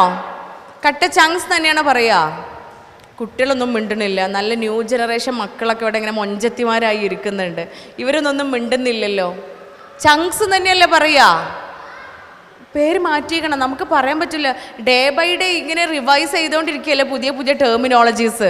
പുതിയ ടേംസ് വല്ലതും വന്നിട്ടുണ്ടോ? ചങ്ക് തന്നെയാ? ചിലപ്പോൾ കിഡ്നിയൊക്കെ പറയുന്നുണ്ടോയെന്ന് അറിയില്ല. ചങ്കിനേക്കാളും കുറച്ചുകൂടെ മർമ്മപ്രധാനമായ ഭാഗമാണല്ലോ കിഡ്നി, അല്ലേ? 5 to 6 ലിറ്റേഴ്സ് ഓഫ് ബ്ലഡ് ഓരോ മിനിറ്റിലും ഇങ്ങനെ ഫിൽട്ടർ ചെയ്തുകൊണ്ടിരിക്കുകയാണ്. അപ്പോൾ എൻ്റെ കിഡ്നിയാണ് അവളെന്നുള്ള പേര് ഇനി പറയുമോ എന്നുള്ളത് നമുക്കറിയില്ല. സോ ചങ്ക് തന്നെയാണ് അല്ലേ?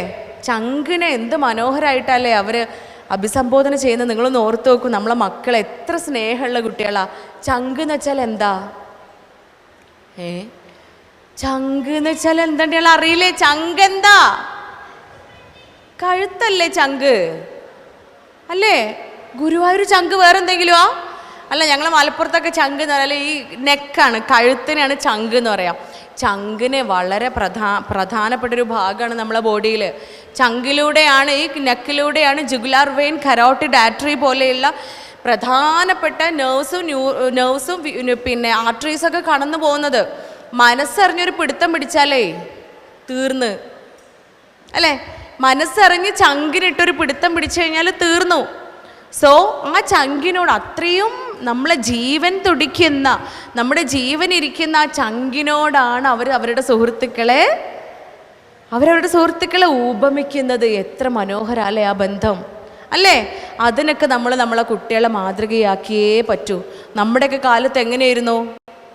ബെസ്റ്റ് ഫ്രണ്ട് വന്നിട്ട് എന്തെങ്കിലും പറയൂലേ ചെവിയിൽ, ഇടി എന്നോടൊരു കാര്യം പറയട്ടെ, ആരോടും പറയരുതിട്ടാ ഇല്ലേ? നമ്മളത് നേരെ എന്ത് ചെയ്യും? അവൾ പറഞ്ഞ അതേ കാര്യം അപ്പുറത്ത് പോയിട്ട്, ഇടി എന്നോടൊരു കാര്യം പറയട്ടെ, ആരോടും പറയരുതിട്ടാ എന്ന് പറഞ്ഞിട്ട് അവിടെയും പോയി പറഞ്ഞു കൊടുക്കും. പിന്നെ ഉമ്മാനോട് പറഞ്ഞിട്ടില്ലെങ്കിൽ നമുക്ക് യാതൊരു സമാധാനം ഉണ്ടാവില്ല അല്ലേ? ഞാനൊക്കെ അങ്ങനെ ഇരുന്ന് എല്ലാം എൻ്റെ ഉമ്മാനോട് പറയും. എൻ്റെ ഉമ്മയായിരുന്നു കേട്ടോ എൻ്റെ ചങ്ക്. എല്ലാം ഞാൻ ഉമ്മാനോട് പറയും. ഇപ്പോഴും സ്ട്രോങ്ലി ബിലീവ് ദാറ്റ് എന്നെ ഞാനാക്കിയത് ആ ഉമ്മയാണ്. ഓരോന്നും വള്ളി പുള്ളി വിടാതെ അതേ അർത്ഥത്തിലും ആഴത്തിലും അതേ വികാരത്തിലും ഉമ്മയുടെ അടുത്ത് പോയി പറയും. ഉമ്മ ഒരിക്കലും വഴക്ക് പറഞ്ഞിട്ടില്ല, അടിച്ചിട്ടില്ല, ചീത്ത വിളിച്ചിട്ടില്ല. ഓർമ്മയിൽ ഇന്നും ഇല്ല ഉമ്മ വഴക്ക് പറയുന്നതോ ചീത്ത പറയുന്നതോ അടിച്ചതോ ആയിട്ട്. ഉമ്മയും ഉപ്പയതെ രണ്ടുപേരും ഞങ്ങളെ വേദനിപ്പിച്ചതായിട്ട് ഓർമ്മയിലില്ല. ഓർമ്മയിൽ ഇല്ലാണ്ടിരിക്കാൻ കാരണം എന്താ?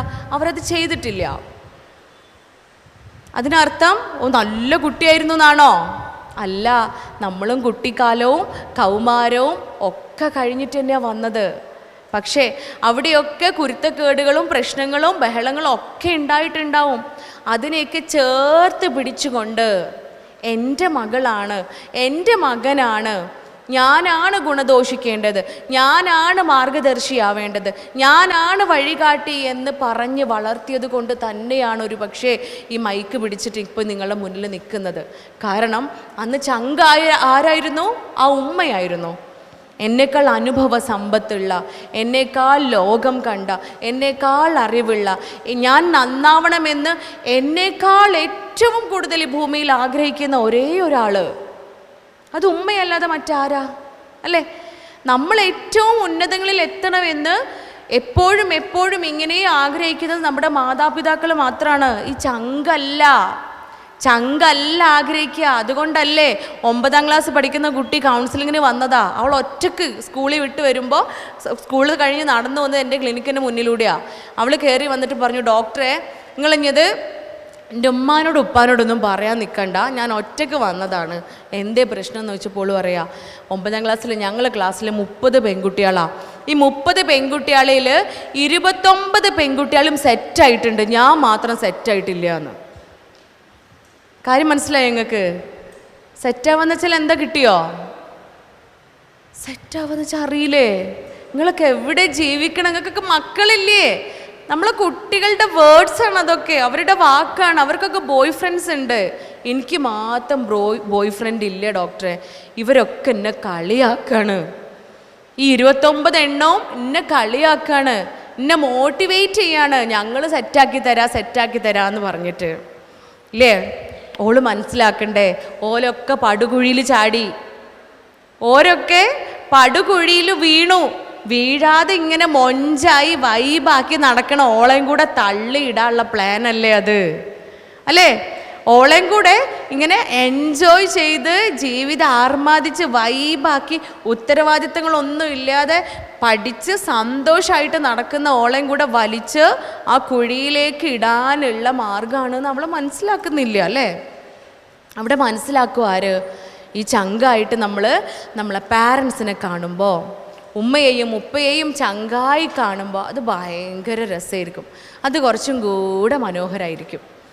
അതിനാണ് പറഞ്ഞു വെച്ചത്, നമ്മൾ മക്കളോട് ഏറ്റവും നല്ല രീതിയിൽ പെരുമാറുക, ഏറ്റവും നല്ലതായിട്ട് മക്കൾക്ക് എൻ്റെ ഉമ്മയാണ് എൻ്റെ സുഹൃത്ത്, എൻ്റെ ഉപ്പയാണ് എൻ്റെ സുഹൃത്ത് എന്ന് തോന്നിക്കുമാർ അവരെ വളർത്തുക എന്ന് പറയുന്നത്. അപ്പോൾ ഇവളിവിടെ പറഞ്ഞു തുടരുകയാണ്, ഞങ്ങൾ 5 പേരാണ് കട്ട ചങ്സ്. ഈ 5 പേരിൽ 4 പേർക്കും, എനിക്കൊഴികെ 4 പേർക്കും സകല സ്വാതന്ത്ര്യങ്ങളുണ്ട്, എനിക്ക് മാത്രം ഇല്ല. വീണ്ടും ചോദിച്ചു ഞാൻ, എന്തൊക്കെയാണ് നീ പറഞ്ഞു വരുന്ന സ്വാതന്ത്ര്യങ്ങൾ? നീ ആഗ്രഹിക്കുന്ന, നിനക്ക് കിട്ടിയില്ല, നിനക്ക് കിട്ടുന്നില്ല, ഉമ്മ തരുന്നില്ല എന്ന് പറയുന്ന സ്വാതന്ത്ര്യമില്ലായ്മകൾ ഏതൊക്കെയാണ് എന്ന് ചോദിച്ചു കഴിഞ്ഞപ്പോൾ അവൾ പറയാം, ഈ 5 പേരിൽ 4 പേർക്കും ഇഷ്ടമുള്ള വസ്ത്രം ധരിക്കാനുള്ള സ്വാതന്ത്ര്യമുണ്ട്. ഇഷ്ടമുള്ള വസ്ത്രം ഇഷ്ടമുള്ള രൂപത്തിൽ ധരിക്കാനുള്ള സ്വാതന്ത്ര്യം അവർക്കുണ്ട്. പക്ഷെ എനിക്ക് മാത്രമില്ല. ഞാൻ മാത്രം വസ്ത്രമൊക്കെ ധരിച്ച് ഇങ്ങനെ പുറത്തിറങ്ങുന്ന സമയത്ത് എൻ്റെ പാൻറ്റ് എത്ര ഇറക്കമുണ്ട്, എൻ്റെ തട്ടം എവിടെയൊക്കെ മറഞ്ഞിട്ടുണ്ട്, എൻ്റെ ഏതെല്ലാം ഭാഗങ്ങൾ കാണുന്നുണ്ട്, കാണുന്നില്ല, ഈ ചോദ്യങ്ങളുടെ ഒരു പ്രഹരമായിരിക്കും അവിടെ. എനിക്ക് മാത്രം ആ സ്വാതന്ത്ര്യം എൻ്റെ വീട്ടിലില്ല. അടുത്ത സ്വാതന്ത്ര്യമില്ലായ്മ, എൻ്റെ സുഹൃത്തുക്കളിൽ 4 പേർക്കും ഇഷ്ടമുള്ള സമയത്ത് വീട്ടിൽ നിന്ന് പുറത്തിറങ്ങി പോവാനും, കോഫി ഷോപ്പിൽ പോവാനും, കൂൾ ബാറിൽ പോവാനും, ഇഷ്ടമുള്ളത് കഴിക്കാനും കുടിക്കാനും ഒക്കെയുള്ള അവകാശമുണ്ട്. എൻ്റെ ഉമ്മ മാത്രം എനിക്ക് ആ സ്വാതന്ത്ര്യം തന്നിട്ടില്ല. എവിടെ പോകുന്നു, എപ്പോൾ പോകുന്നു, ഇതൊക്കെ എഴുതി കൊടുത്ത് ഒപ്പിട്ട് ബോധ്യപ്പെടുത്തിയിട്ട് വേണം എനിക്ക് വീട്ടിൽ നിന്ന് പുറത്തു പോകാൻ. നോക്കൂ, ഇനി പറയുന്ന കാര്യങ്ങളുമായിട്ട് നിങ്ങൾക്ക് എന്തെങ്കിലും സാദൃശ്യം തോന്നുന്നുണ്ടെങ്കിൽ തികച്ചും യാദൃശ്ചികം മാത്രമാണെന്ന് ഞാനിവിടെ പറഞ്ഞുകൊള്ളുന്നു. കാരണം എനിക്ക് എൻ്റെ കുട്ടികളുടെ അടുത്തേക്ക് പോകണേ. 3 കുട്ടികൾ എൻ്റെ വഴിക്കണ്ണുമായി അവിടെ കാത്തിരിക്കുന്നുണ്ട്. അപ്പോൾ വേഗം പ്രോഗ്രാമൊക്കെ വൈൻഡപ്പ് ചെയ്ത് എനിക്ക് എൻ്റെ മക്കളുടെ അടുത്തേക്ക് പോകണം കേട്ടോ. അപ്പോൾ പറഞ്ഞു വരുന്നത്, ഈ കുഞ്ഞിന് വസ്ത്രം ധരിക്കുക, ഇഷ്ടമുള്ള വസ്ത്രം ധരിക്കാനുള്ള സ്വാതന്ത്ര്യമോ ഇഷ്ടമുള്ള സമയത്ത് പുറത്തു പോകാനും ഇഷ്ടമുള്ള പോലെയൊക്കെ ചെയ്യാനുള്ള സ്വാതന്ത്ര്യം ഉമ്മ കൊടുക്കണില്ല. ഇനി 3ാമത്തെ സ്വാതന്ത്ര്യം എന്ന് പറയണത്, അവൾ പറയാണ്, ഞങ്ങൾ ഫ്രണ്ട്സിൽ ഈ 4-5 ചങ്സിൽ 4 പേരും സ്ഥിരമായിട്ട് ബ്യൂട്ടി പാർലറിൽ പോയി അവരെ മുടിയൊക്കെ ഇഷ്ടമുള്ള രൂപത്തിലൊക്കെ കട്ട് ചെയ്ത് കളറൊക്കെ കൊടുത്ത് മുഖത്തൊക്കെ ഇഷ്ടമുള്ളതൊക്കെ ചെയ്ത് അവർ വീട്ടിൽ വരും. എന്നെ മാത്രം എൻ്റെ ഉമ്മ സമ്മതിക്കൂല. ഉമ്മ അപ്പത്തിന് പറയും, മുഖത്തിൻ്റെ ആരോഗ്യം, മുഖത്തിൻ്റെ ഭംഗി, മുടിയുടെ ആരോഗ്യം, ഇതൊക്കെ പറഞ്ഞ് എന്നെ അങ്ങ് തളച്ചിടും എൻ്റെ വീട്ടിൽ. ഇനി 4ാമത്തെ സ്വാതന്ത്ര്യമില്ലായ്മ കേട്ട ഡോക്ടറെ നിങ്ങൾ ഞെട്ടുന്നാ പറഞ്ഞത്. ഡോക്ടറെ നിങ്ങൾ ഞെട്ടുന്ന്. അപ്പോൾ ഡോക്ടർ ഞെട്ടണ്ടേ? ഞെട്ടാൻ കണക്കാക്കിയിട്ട് ഡോക്ടർ ഒന്ന് നിവർന്നൊന്ന് നട്ടലൊക്കെ വളക്കാതെ ഒന്ന് ഇരുന്ന് അങ്ങനെ ഞെട്ടണമല്ലോ. അങ്ങനെ ഞെട്ടാൻ പാകത്തിന് ഇരിക്കുകയാണ്. ഇവൾ പറഞ്ഞു തുടങ്ങി, പൊന്നാരെൻ്റെ ഡോക്ടറെ, ഈ 5 ചങ്കിൽ 4 പേർക്ക് സ്വന്തമായിട്ട് എന്തുണ്ട്? ഈ കഥകൾ കേട്ടുകണ? ഇത് എൻ്റെ അനുഭവമല്ലേ? പിന്നെ എങ്ങനെ നിങ്ങൾക്ക് ആൻസർ കിട്ടി? ഇതേ ഇവരൊക്കെ പറയണു സ്വന്തമായിട്ട് എന്തുണ്ട്? മൊബൈൽ ഫോൺ ഉണ്ടെന്ന്. ആഹാ, അപ്പോൾ നിങ്ങൾ എവിടെയോ കേട്ടുകണില്ലേ? എനിക്ക് തോന്നണത് ഞാൻ വേറെ എവിടെയും പറഞ്ഞിട്ടുണ്ടാ, ഓർമ്മയില്ല. ഓക്കെ, അത് പിന്നെ അങ്ങനെയല്ലേ വരുള്ളൂ എന്ന്. അത് പിന്നെ അങ്ങനെയല്ലേ വരുള്ളൂ. ഈ 4 പേർക്ക് സ്വന്തമായിട്ട് മൊബൈൽ ഫോൺ ഉണ്ട്, എനിക്ക് മാത്രം മൊബൈൽ ഫോൺ ഇല്ല ഡോക്ടറെ. കുട്ടി സങ്കടം പറയാ. ഞെട്ടിയില്ലേ? ശരിക്കും ഞെട്ടി. അതില്ലാത്തൊരു കാര്യമാണ്. അവൾക്കില്ലയെന്ന് പറയുമ്പോൾ ഞെട്ടണം. അവൾ പറയാണ്, ഡോക്ടറെ, എൻ്റെ ഉമ്മ ഒരു വാക്ക് പറഞ്ഞാൽ മതി, എൻ്റെ ഉപ്പ ആകാശത്തിൽ നിന്ന് അങ്ങോട്ട് ഇട്ട് തരും ഫോണ്. ഉപ്പ ആകാശത്താ? സ്പേസിലാ? ആസ്ട്രോണമറാണോ ഉപ്പ? ഞാൻ വിചാരിച്ചു ആസ്ട്രോണമർ ആണെന്ന്. പക്ഷെ അല്ല. ഉപ്പ എവിടെയാ? ഉപ്പ ഗൾഫിലല്ലേ.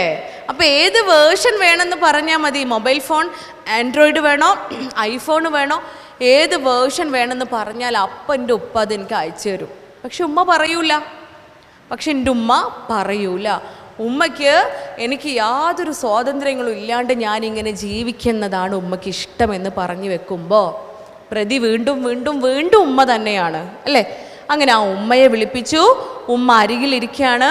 ഉമ്മയെടുത്ത് ചോദിച്ചു, ഇന്ന സ്വാതന്ത്ര്യങ്ങളൊന്നും നിങ്ങളെ കുട്ടിക്ക് കൊടുക്കണില്ലേ? നിങ്ങൾ എങ്ങനെയാണ് കുഞ്ഞിനെ വളർത്തുന്നത്?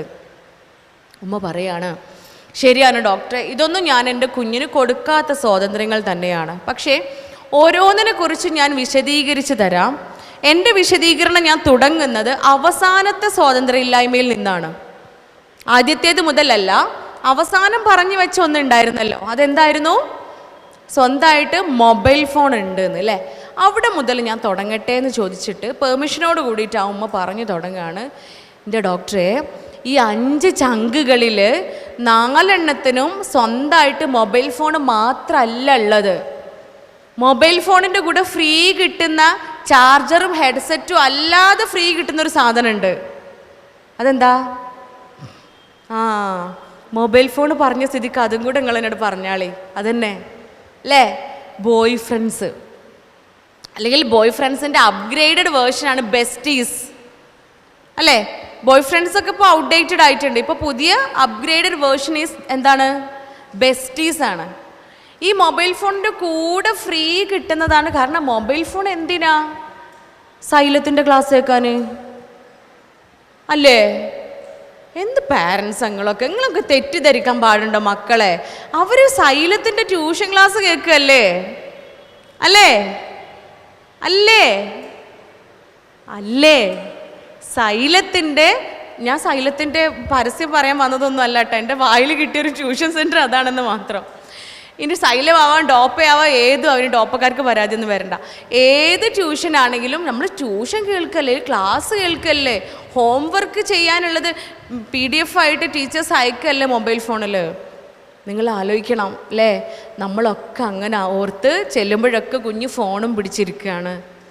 ചെന്ന് നോക്കുമ്പോഴൊക്കെ മൊബൈൽ ഫോണിൽ നിറയെ എന്താ, പേപ്പർ മുഴുവൻ എഴുതി വെച്ച പേപ്പറാണ് കാണുന്നത്, ടെക്സ്റ്റുകളാണ് കാണുന്നത്.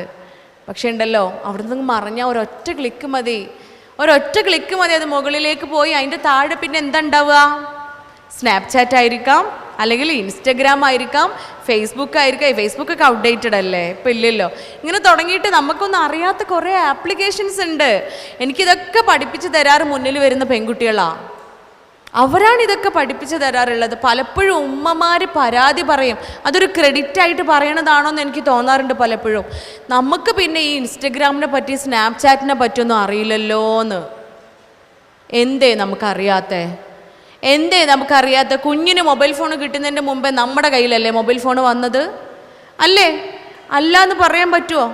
പല കാര്യത്തിലും കുഞ്ഞിനേക്കാളും നിൻ്റെ മുകളിലാണ് ഞാൻ, നിന്നേക്കാൾ ബുദ്ധിയുണ്ട്, നിന്നേക്കാൾ അനുഭവ സമ്പത്തുണ്ടെന്ന് നമ്മൾ അഹങ്കരിക്കാറില്ലേ? പലപ്പോഴും അവളോട് നമ്മൾ പറയാറില്ലേ? ഇല്ലേ? എന്നിട്ട് എന്തേ മൊബൈൽ ഫോണിൻ്റെ കാര്യത്തിൽ മാത്രം നമ്മൾ ഔട്ട്ഡേറ്റഡ് ആയി പോയത്?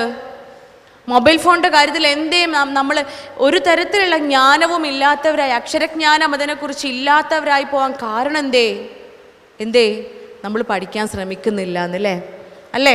ഇൻസ്റ്റഗ്രാമിൽ അക്കൗണ്ട് ഉണ്ടാക്കട്ടെ എന്ന് മോള് ചോദിക്കുമ്പോൾ എന്താ പറയുക? അല്ല, ഞാനൊക്കെ ഇനി കേൾക്കാൻ പോകുന്ന ചോദ്യമാണത്. ഒരു പക്ഷേ എൻ്റെ മക്കൾ ചോദിച്ചേക്കാം, ഉമ്മച്ചി ഞങ്ങൾക്കൊരു അക്കൗണ്ട് ഉണ്ടാക്കി തരുമോ? അപ്പോൾ എന്താ പറയേണ്ടത്? ഞങ്ങൾ മലപ്പുറം ഭാഷയിൽ പറഞ്ഞത് ചിലക്കാതെ അവിടുന്ന് പോയിക്കോ, അല്ലൊരു ഇൻസ്റ്റഗ്രാം അല്ലേ? ഒരുപക്ഷെ നിങ്ങളെ ഗുരുവായൂർ സ്ലാങ്ങിലൊക്കെ മുട്ടൻ തെറികൾ ഇതിനൊക്കെ നല്ല കാര്യങ്ങളൊക്കെ ഉണ്ടാവുമായിരിക്കും അല്ല. ഞങ്ങൾ മലപ്പുറത്ത് ഇങ്ങനെയൊക്കെയാണ് മാക്സിമം പറയുക, ചിലക്കാതെ പോയിക്കോ, എനിക്കിപ്പോൾ ഇൻസ്റ്റഗ്രാം ഒന്നും ഉണ്ടാക്കി തരൂല, അതിൻ്റെ പ്രായമൊന്നും ആയിട്ടില്ല എന്ന്. നമ്മളത് പറഞ്ഞു വെച്ച് ശാന്തരായി സമാധാനത്തോടു കൂടി ഇരിക്കുക അല്ലേ? ഞാൻ ഡോസ് കൊടുത്തിട്ടുണ്ട്, ഇനി ഇൻസ്റ്റഗ്രാമും ഇല്ല, ഫേസ്ബുക്കും ഇല്ല, സ്നാപ്ചാറ്റും ഇല്ല, ഒന്നുമില്ല എന്ന് നമ്മൾ ഹാപ്പിയായി സന്തോഷമായിട്ട് ഇരിക്കുമ്പോഴാണ് ഒരു ഉമ്മ വന്ന് പറയുന്നത്, പൊന്നാരൻ്റെ ഡോക്ടറെ ഈ മൊബൈൽ ഫോൺ നിങ്ങളൊന്ന് നോക്കി, ഇതിൽ എന്തെങ്കിലും ഉണ്ടോയെന്ന്. ഞാനൊന്ന് ചെക്ക് ചെയ്തു, എൻ്റെ അറിവ് വെച്ച് മുഴുവൻ ഞാൻ പരതി നോക്കി, അതിൽ യാതൊരു ആപ്ലിക്കേഷനും ഇല്ല.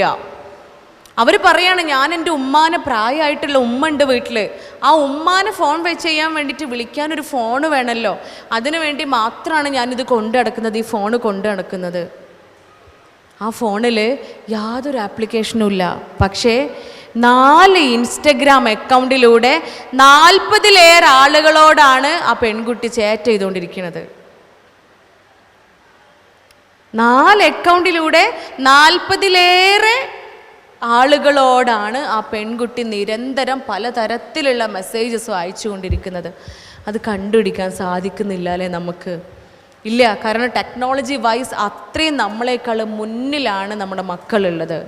നമ്മൾ വിചാരിച്ചാൽ നടക്കൂലേ? ഉമ്മാൻ്റെ കുട്ടി വാ, നമുക്ക് 2 ആൾക്കും ഒരു അക്കൗണ്ട് ഉണ്ടാക്കാം, അക്കൗണ്ട് ഉണ്ടാക്കട്ടെ ചോദിക്കുമ്പോൾ തന്നെ സമ്മതിച്ചു കൊടുക്കുക. പിന്നല്ലാണ്ട് നമുക്ക് 2 ആൾക്കും ഒരു അക്കൗണ്ട് അല്ലേ? അക്കൗണ്ടിൻ്റെ ഐഡിയും പാസ്വേഡൊക്കെ നമുക്ക് 2 ആൾക്കും. നമ്മൾ 2 പേരും ഒരുമിച്ച് ഹായ് വരുന്നു, 2 പേരും ഹലോ തിരിച്ചയക്കുന്നു അല്ലേ? ഹലോ വരുന്നു, 2 പേരും ഒരുമിച്ച് ഹായ് അയക്കുന്നു. പെൺകുട്ടികളൊക്കെ ചിരിക്കുന്നുണ്ട് ഇയാളെ. നമ്മളെ മക്കളൊക്കെ ചിരിക്കുന്നുണ്ട്, ഞങ്ങൾക്കൊന്ന് അക്കൗണ്ട് വേണ്ടാന്ന് ഇല്ലേ. എന്നാൽ പിന്നെ ഞങ്ങൾക്ക് അക്കൗണ്ടേ വേണ്ട, ഞങ്ങൾ ഗൂഗിളിലൂടെ കയറി അക്കൗണ്ട് എടുത്തോണ്ട് അല്ലേ. ഐഡിയകളുണ്ട് ഗൂഗിളിലൂടെ. നമ്മളൊക്കെ ഒന്നും എത്തിപ്പെടാത്ത രൂപത്തിൽ 4-5 അക്കൗണ്ട് കൈകാര്യം ചെയ്യാൻ പറ്റുമെങ്കിൽ എന്തുകൊണ്ടാ ആ ഒരു ഫാൻറ്റാസ്റ്റിക് വേൾഡിലാണ് മക്കളുള്ളത് അല്ലേ. ആ ഒരു ഫാൻറ്റസിയാണ്, അതൊക്കെ ഒരു ഫാൻറ്റസിയാണ്. അതിലിങ്ങനെ നിൽക്കുക. എന്താണ് അതിൻ്റെ ആഫ്റ്റർ എഫക്റ്റ്, അതിൻ്റെയൊക്കെ പരിണിത ഫലം എന്താണ് എന്ന് മനസ്സിലാക്കുന്നില്ല. സംസാരിക്കാം, ഫ്രണ്ട്സ് വേണം, കൂട്ടുകെട്ട് വേണം. ഞാൻ പറഞ്ഞു, ഫ്രണ്ട്ഷിപ്പ് എന്ന് പറഞ്ഞാൽ ആ സമയത്ത് നമുക്കൊരു ചിറകാണ്. എല്ലാ കാലഘട്ടങ്ങളിലും കൂട്ടുകാർ എന്ന് പറഞ്ഞാൽ നമുക്ക് ചിറകാണ്, പറക്കാനുള്ള ഒരു ചിറകാണ് കൂട്ടുകാർ. പക്ഷേ അത് എപ്പോഴാണോ നമ്മുടെ ലക്ഷ്യങ്ങളിൽ നിന്നും നമ്മെ ഡീവിയേറ്റ് ചെയ്ത് മാറ്റുന്നത്, ലക്ഷ്യപൂർത്തീകരണങ്ങളിൽ നിന്നും എത്തിച്ചേരാൻ സഹായിക്കാതെ അവയിൽ നിന്നും നമുക്ക് വഴിമാറ്റപ്പെടുന്നത് എപ്പോഴാണോ അപ്പോൾ നമ്മളവിടെ ഫുൾ സ്റ്റോപ്പ് ഇടണം. പക്ഷേ ഫുൾ സ്റ്റോപ്പ് ഇടാൻ സാധിക്കുന്ന പ്രായമല്ല അവരുടേത്. That is what is known as adolescent period. അതാണ് ട്രാൻസിഷൻ പീരീഡ്. അവിടെ കുട്ടികൾക്ക് താങ്ങും തണലുമായി വഴികാട്ടിയുമായി മാറേണ്ടത് തീർച്ചയായും നമ്മൾ പാരൻസ് തന്നെയാണ്. തെറ്റുകൾ സംഭവിക്കും, അവർക്ക് പ്രശ്നങ്ങളൊക്കെ ഉണ്ടാവും. പക്ഷെ അവിടെ നമ്മൾ സാരമില്ല കുട്ടിയെ, ഇങ്ങനെയല്ല, അമ്മ ഉണ്ട് കൂടെ, ഉപ്പ ഉണ്ട് കൂടെ, നമുക്ക് തിരിച്ചു വരാം എന്ന് പറഞ്ഞുകൊണ്ട് കവാടങ്ങൾ തുറന്നിടണം അവർക്ക് മുന്നിൽ. അവർ വഴുതി ഇങ്ങനെ വീഴുമ്പോഴേ താഴെ തല ഇടിക്കാണ്ട് അവരെ താങ്ങാൻ വേണ്ടിയിട്ട് താഴെ നമ്മൾ നിൽക്കണം. അവർക്ക് താങ്ങായിക്കൊണ്ട് താഴെ നിൽക്കുന്നവരാവണം നമ്മൾ പാരൻസ്. അതുകൊണ്ട് ഇതൊക്കെ സംഭവിക്കാവുന്ന കാര്യങ്ങൾ തന്നെയാണ്. ഈ ഉമ്മ പറഞ്ഞു തുടരാണ്, ഇവർക്കൊക്കെ എന്ത് കൂടെ ഉണ്ട്? മൊബൈൽ ഫോണിൻ്റെ കൂടെ ഫ്രീ കിട്ടുന്ന ചാർജറും ഹെഡ്സെറ്റും അല്ലാത്ത ബോയ് ഫ്രണ്ട്സും കൂടെ ഉണ്ട്. ഇവരൊക്കെ എല്ലാ ആഴ്ചയും പുറത്തു പോകുന്നുണ്ട് എന്ന് പറഞ്ഞില്ലേ ഡോക്ടറെ, എൻ്റെ കുട്ടീനെ ഞാൻ സമ്മതിക്കലില്ല. ഇവരൊക്കെ പുറത്തു പോകുന്നത് ബ്യൂട്ടി പാർലറിലൊക്കെ പോയി ഏറ്റവും സുന്ദരികളായി, ഏറ്റവും ഭംഗിയുള്ള രൂപത്തിൽ, ഏറ്റവും അട്രാക്ഷൻ തോന്നുന്ന രൂപത്തിൽ വസ്ത്രമൊക്കെ ധരിച്ച് എല്ലാ ആഴ്ചയും അല്ലെങ്കിൽ തോന്നുമ്പോഴൊക്കെ പുറത്ത് പോകുന്നതേ ഒറ്റക്കല്ല, ഈ മൊബൈൽ ഫോണിൻ്റെ കൂടെ ഫ്രീ കിട്ടുന്ന സാധനങ്ങളൊപ്പാണ് എന്ന്. ഈ മൊബൈൽ ഫോണിൻ്റെ കൂടെ അവർക്ക് ഫ്രീ കിട്ടിയ ഈ ബോയ് ഫ്രണ്ട്സ് ഉണ്ടല്ലോ, അല്ലെങ്കിൽ ബെസ്റ്റീസ് ഉണ്ടല്ലോ, അല്ലെങ്കിൽ ബെസ്റ്റ് ഫ്രണ്ട്സ് ഉണ്ടല്ലോ, വാട്ട് എവർ ഇറ്റ് ഈസ്, എന്ത് പേര് കൊണ്ട് വിളിച്ചാലും വേണ്ടിയില്ല, അവരുടെ കൂടെയാണ് പുറത്തു പോകുന്നത്. നല്ല രസമായിരിക്കും. കാരണം എന്താ, സെക്ഷുവാലിറ്റി എന്ന് പറയുന്ന കാര്യം അതിൻ്റെ പീക്കിൽ നിൽക്കുന്ന സമയമാണ് അഡോളസെന്റ് പീരീഡ്. ഈസ്ട്രജൻ ഹോർമോൺ ഉണ്ട്. ഈസ്ട്രജൻ ഹോർമോൺ പെൺകുട്ടികളിലും ടെസ്റ്റോസ്റ്റിറോൺ ഹോർമോൺ ആൺകുട്ടികളിലുമുണ്ട്. ഈ ഹോർമോൺസ് ഉള്ളത് കാരണം ഏറ്റവും കൂടുതൽ സെക്ഷൽ ഏർജ് ഉണ്ടാവുന്ന സമയമാണ്. അതുകൊണ്ട് തന്നെ ആൺകുട്ടികൾക്ക് പെൺകുട്ടികളെക്കാളും കുറച്ചും കൂടെ കൂടുതലായിരിക്കും അതിനുള്ള ത്വര. ഇതുകൊണ്ട് തന്നെ അവിടെ ഒരു ഫ്രണ്ട്ഷിപ്പ്, അല്ലെങ്കിൽ ആ ഫ്രണ്ട്ഷിപ്പ് ഒരു ലെവൽ കഴിഞ്ഞാൽ അതൊരു ഇഷ്ടത്തിലേക്ക്, അവരുടെ ഭാഷയിൽ പറഞ്ഞാൽ ക്രഷിലേക്കൊക്കെ പോയി കഴിയുമ്പോഴത്തേന് അവിടെ പിന്നെ ഒരു ഫിസിക്കൽ അട്രാക്ഷൻ തോന്നുകയാണ്. അത് മനസ്സിലാക്കുന്നില്ല. നിങ്ങൾക്കറിയോ, ഞാൻ കോഴിക്കോട് ഒരു ലീഡിങ് ഹോട്ടലിൽ ക്ലാസ് എടുത്തുകൊണ്ടിരിക്കുകയാണ്. അന്ന് ഹോൾ ഡേ ഉള്ള ക്ലാസ് ആയിരുന്നു. ഈ ക്ലാസ്സിനിടയിൽ നമ്മളിടക്ക് ഒന്ന് ഫ്രഷ് ആവാൻ വേണ്ടിയിട്ട് പുറത്തിറങ്ങും. അപ്പോൾ റിസപ്ഷനിലൊക്കെ പോയി നോക്കുന്ന സമയത്ത് ചെറിയ ചെറിയ പെൺകുട്ടികളും ആൺകുട്ടികളും അനിയത്തിമാർ, എൻ്റെയൊക്കെ ചെറിയ അനിയത്തിമാരാണെന്ന് തോന്നത്തക്ക രൂപത്തിലുള്ള നമ്മുടെ കുഞ്ഞു മക്കൾ, 8-ലോ 9-ലോ 10-ലോ +1 +2 ഒക്കെ പഠിക്കുന്ന ചെറിയ പെൺകുട്ടികൾ ആൺകുട്ടികൾ അവിടെ റൂമിന് വേണ്ടിയിട്ട് വെയിറ്റ് ചെയ്യുന്നുണ്ടാവും. അപ്പം നമുക്ക് ആരെയും മനസ്സിലാവില്ല അല്ലേ. മാസ്ക് ഇടുന്നുണ്ടല്ലോ. മാസ്ക് ഇടുന്നത് എന്തിനാ? കൊറോണ വരാണ്ടിരിക്കാന് അല്ലേ? കൊറോണ വരാണ്ടിരിക്കാനല്ലേ നമ്മളൊക്കെ മാസ്ക് ഇടല്ലേ? അതെ, കൊറോണ ഉണ്ടാവാൻ പാടില്ലല്ലോ, അതിന് വേണ്ടിയിട്ടാ. അപ്പോൾ മാസ്ക് ഇടുന്നത് കൊണ്ട് നമുക്ക് ആളെ ഐഡൻറ്റിഫൈ ചെയ്യാൻ പറ്റില്ല. നമ്മൾ ആലോചിക്കണം, നർമ്മം കലർത്തി ഇതൊക്കെ പറയുന്നുണ്ടെങ്കിലും മനസ്സിൽ ഇങ്ങനെ ആഗ്രഹിക്കാറുണ്ട്, തമ്പുരാനെ എൻ്റെ കുഞ്ഞ്, എൻ്റെ മക്കൾ, അല്ലെങ്കിൽ ഞാൻ അറിയുന്നവർ, എനിക്ക് വേണ്ടപ്പെട്ടവർ ആരും തന്നെ അതിൽ ഉണ്ടാവരുതേ എന്ന് മനസ്സിൽ ആഗ്രഹിക്കാറുണ്ട്. എല്ലാവർക്കും അങ്ങനെ തന്നെയല്ലേ? എല്ലാവർക്കും അങ്ങനെയല്ലേ? എൻ്റെ അല്ല എങ്കിലും മറ്റാരുടെയോ മക്കളാണ്, മറ്റാരുടെയോ ഏറ്റവും പ്രിയപ്പെട്ടവരാണ്, മറ്റാരുടെയൊക്കെയോ കണ്ണിലെ ഉണ്ണികളാണ് ഈ മക്കള്. നമ്മളിങ്ങനെ താലോലിച്ച് വളർത്തുകയാണ് എൻ്റെ കുഞ്ഞിന് വേണ്ടിയിട്ട് നമ്മുടെ ഊർജവും സമ്പത്തും എല്ലാം ഇങ്ങനെ മാറ്റി വെക്കുകയാണ് നമ്മൾ മക്കൾക്ക് വേണ്ടിയിട്ട്. അവിടെയാണ് നാം അറിയാതെ ഇവർ ഇത്തരം ചതിക്കുഴികളിൽ പെട്ടുപോകുന്നത്. ചതിക്കുഴിയാണ്, അവരുടെ തെറ്റല്ല, അവരുടെ പ്രശ്നങ്ങളല്ല. കാരണം ചുറ്റും കാണുന്നതൊക്കെ ഇതാണ്. ഒരു ക്ലാസ് റൂം, ഒരു ക്യാമ്പസ് എടുത്ത് നോക്കുകയാണെങ്കിൽ ചുറ്റും കാണുന്നത് ഇത്തരം കാര്യങ്ങൾ മാത്രമാണ്. ഇഷ്ടം പറയുന്നു, അടുത്ത ദിവസം മുതൽ ഡേറ്റിംഗ് സ്റ്റാർട്ട് ചെയ്യാണ്. പ്രണയമൊക്കെ അന്നും ഇന്നും എന്നും ഉണ്ടാവും. കാരണം സ്നേഹം, പ്രണയം എന്ന് പറയുന്നത് മനുഷ്യ സഹജമാണ്. മനുഷ്യ വികാരങ്ങളിൽപ്പെട്ട ഏറ്റവും തീക്ഷ്ണമായ ഒരു വികാരം തന്നെയാണത്. തെറ്റ് പറയുകയല്ല, കുറ്റപ്പെടുത്തുകയല്ല. പക്ഷേ അതേത് രൂപത്തിൽ അവസാനിക്കുന്നു, അതേത് രൂപത്തിൽ നമ്മുടെ ജീവിതത്തെ ബാധിക്കുന്നു എന്നതുകൂടി യുക്തി ഉപയോഗിച്ച് ചിന്തിക്കുക. കാരണം യുക്തി പൂർണ്ണമാകുന്നത് 25 വയസ്സിനുള്ളിലാണ്. മെഡിക്കൽ സയൻസ് പറയുകയാണ് 19നും 25നും ഇടയിലുള്ള സമയത്താണ് ഫ്രണ്ടൽ ലോബ് എന്ന് പറയുന്ന നമ്മുടെ സെറിബ്രത്തിൻ്റെ, നമ്മുടെ ബ്രെയിനിൻ്റെ ഏറ്റവും മുഖ്യമായ ഭാഗം പൂർണ്ണ വളർച്ചയെത്തുന്നത്. ആ 19നും 25നും ഇടയിലാണ് നമുക്ക് ആ ചിന്താശേഷി ഉണ്ടാവുന്നത്. ഇത് നല്ലതാണോ ചീത്തയാണോ? പക്ഷെ അതിൻ്റെ മുൻപ് എല്ലാം തീർന്നു പോവാണ്. അതിൻ്റെ മുൻപ് എല്ലാ പവിത്രതയും നഷ്ടപ്പെട്ടു പോവുകയാണ്. ചിന്തിക്കണം, കൂടെ നിൽക്കണം നമ്മൾ മക്കളോടൊപ്പം. ഗുണദോഷിച്ചുകൊണ്ട്, ഉപദേശിച്ചുകൊണ്ട്, നല്ല മാതൃക കാണിച്ചുകൊണ്ട് ചേർത്ത് പിടിക്കണം അവരെ. തെറ്റ് സംഭവിച്ചാലും ഇനി ഉണ്ടാവരുതേ എന്ന പ്രാർത്ഥനയോടുകൂടി ധൈര്യം നൽകിക്കൊണ്ട് നമ്മുടേത് മാത്രമായി കൂട്ടിപ്പിടിക്കാൻ നമ്മളേ ഉള്ളൂ, അല്ലേ? നമ്മൾ മാതാപിതാക്കളേ ഉള്ളൂ. വേറെ ആരും? നാട്ടുകാർ കളിയാക്കി ചിരിക്കും, അല്ലേ? നാട്ടുകാർ കളിയാക്കി ചിരിക്കല്ലേ ചെയ്യുക. കണ്ടോ, നോക്കി നിൽക്കാനും ഒരു വാർത്ത കണ്ടാൽ നിമിഷങ്ങൾ കൊണ്ട് സകല ഗ്രൂപ്പുകളിലേക്കും ഫോർവേഡ് ചെയ്യാനും എല്ലാവരും ഉണ്ടാവും. ആരെങ്കിലും ഫോർവേഡ് ചെയ്യാതിരിക്കലുണ്ടോ? ഇവിടെ തിരിച്ചറിയുക, പൂർണ്ണമായ ഒരു മനസ്സിലാക്കൽ ഉണ്ടാവുക എന്ന പ്രായം, ആ ഒരു പ്രായത്തിലേക്ക് നമ്മൾ എത്തുന്നത് 19-25 വയസ്സിനുള്ളിലാണ്. അതുകൊണ്ട് തന്നെ ആ ഒരു സമയം വരെ നമ്മൾ പാരൻസ് അങ്ങേയറ്റം ശ്രദ്ധയോട് കൂടിയിട്ട് ഏറ്റവും സൂക്ഷ്മാലുക്കളായിക്കൊണ്ട് തന്നെ നമ്മുടെ മക്കൾക്ക് കൂടെ, നമ്മുടെ മക്കളോടൊപ്പം നിൽക്കണമെന്ന് തന്നെയാണ് അനുഭവങ്ങൾ സാക്ഷ്യം വഹിക്കുന്നത്. ഇവിടെ ഈ ഉമ്മ ചെയ്ത കാര്യം വളരെ വ്യക്തമായി മക്കളുടെ മാറ്റത്തെ തിരിച്ചറിഞ്ഞുകൊണ്ടാണ് ഈ ഉമ്മ ഈ കാര്യം ചെയ്തത്. മൊബൈൽ ഫോൺ വാങ്ങിക്കൊടുക്കുമ്പോൾ ഒരു പക്ഷേ നിങ്ങൾക്കറിയോ, കൊറോണയ്ക്ക് ശേഷം ക്ലിനിക്കിൽ ഞാൻ അറ്റൻഡ് ചെയ്യുന്ന കേസുകൾ 10-15 മടങ്ങ് ഇരട്ടിയായിട്ടുണ്ട്. ഈ എല്ലാ കേസുകളിലും കൗമാരപ്രായക്കാരെ ആയ കുഞ്ഞുങ്ങളെ കൊണ്ടുവരുന്ന സമയത്ത് ഇവിടെ പാരൻസ് പറയുന്ന ഒരു പ്രശ്നം എന്ന് പറയുന്നത് കൊറോണയ്ക്ക് ശേഷം മൊബൈൽ ഫോൺ കയ്യിൽ കിട്ടിയതിന് ശേഷം നമുക്കറിയാം, മൊബൈൽ ഫോൺ ഇല്ലാണ്ട് എനിക്കും നിങ്ങൾക്കൊന്നും ജീവിക്കാൻ പറ്റില്ല. മൊബൈൽ ഫോൺ ഇല്ലാണ്ട് ഒഴിവാക്കിയിട്ട് ജീവിക്കണം എന്നല്ല പറയുന്നത്. അത് കാലാനുസൃതമായിട്ടുള്ള ഒരു ഉപദേശമല്ല. കാരണം അത് ഒഴിവാക്കാൻ കഴിയില്ല. നമ്മൾ പുതിയ കാലഘട്ടത്തിലാണ് ജീവിക്കുന്നത്. റോബോട്ടിക്സ് യുഗമാണ്, ആർട്ടിഫിഷ്യൽ ഇൻ്റലിജൻസിൻ്റെ കാലഘട്ടമാണ്. ഒരു പക്ഷേ അടുത്ത നിങ്ങളുടെ ഫാമിലി ഗെറ്റ് ടുഗദറിന് ഇവിടെ ക്ലാസ് എടുക്കാൻ ആരും വന്നോളണമെന്നില്ല. മെറ്റാവേഴ്സ് എന്ന് പറയുന്ന ഏറ്റവും അഡ്വാൻസ്ഡ് ആയിട്ടുള്ള സയൻസിൻ്റെ സഹായത്തോടു കൂടിയിട്ട് അങ്ങ് അമേരിക്കയിലോ അന്റാർട്ടിക്കയിലോ ഒക്കെയുള്ള ആളുകൾ നിങ്ങളുടെ മുന്നിൽ വന്ന് ക്ലാസ് എടുക്കും. വിത്തൗട്ട് സ്ക്രീൻ, ഒരു സ്ക്രീനും ഇല്ലാതെ അവർ നിങ്ങളുടെ മുന്നിൽ വന്ന് ക്ലാസ് എടുക്കും. ഒരുപക്ഷെ നിങ്ങളിങ്ങനെ ഒരു ഓഡിറ്റോറിയം ബുക്ക് ചെയ്ത് ഇവിടെ വന്ന് ഇരിക്കുക പോലും ചെയ്യില്ല.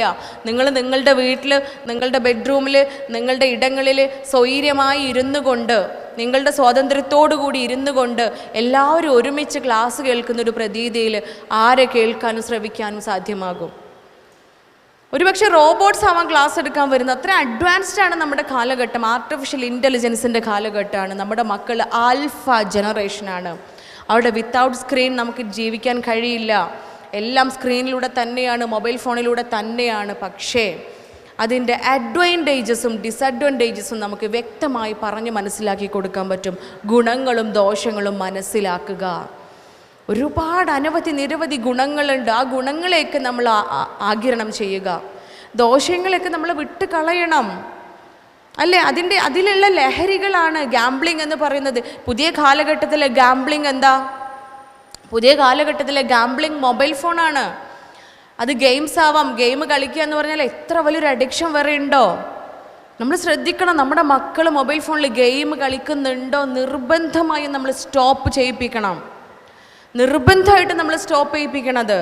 നമ്മൾ അന്വേഷിക്കണം, എൻ്റെ കുഞ്ഞ് ഗെയിം കളിക്കുന്നുണ്ടോ, എൻ്റെ കുട്ടി ഗെയിം കളിക്കുന്നുണ്ടോ. കാരണം ഒരു ഗെയിം കളിച്ച് നിർത്താൻ കഴിയില്ല.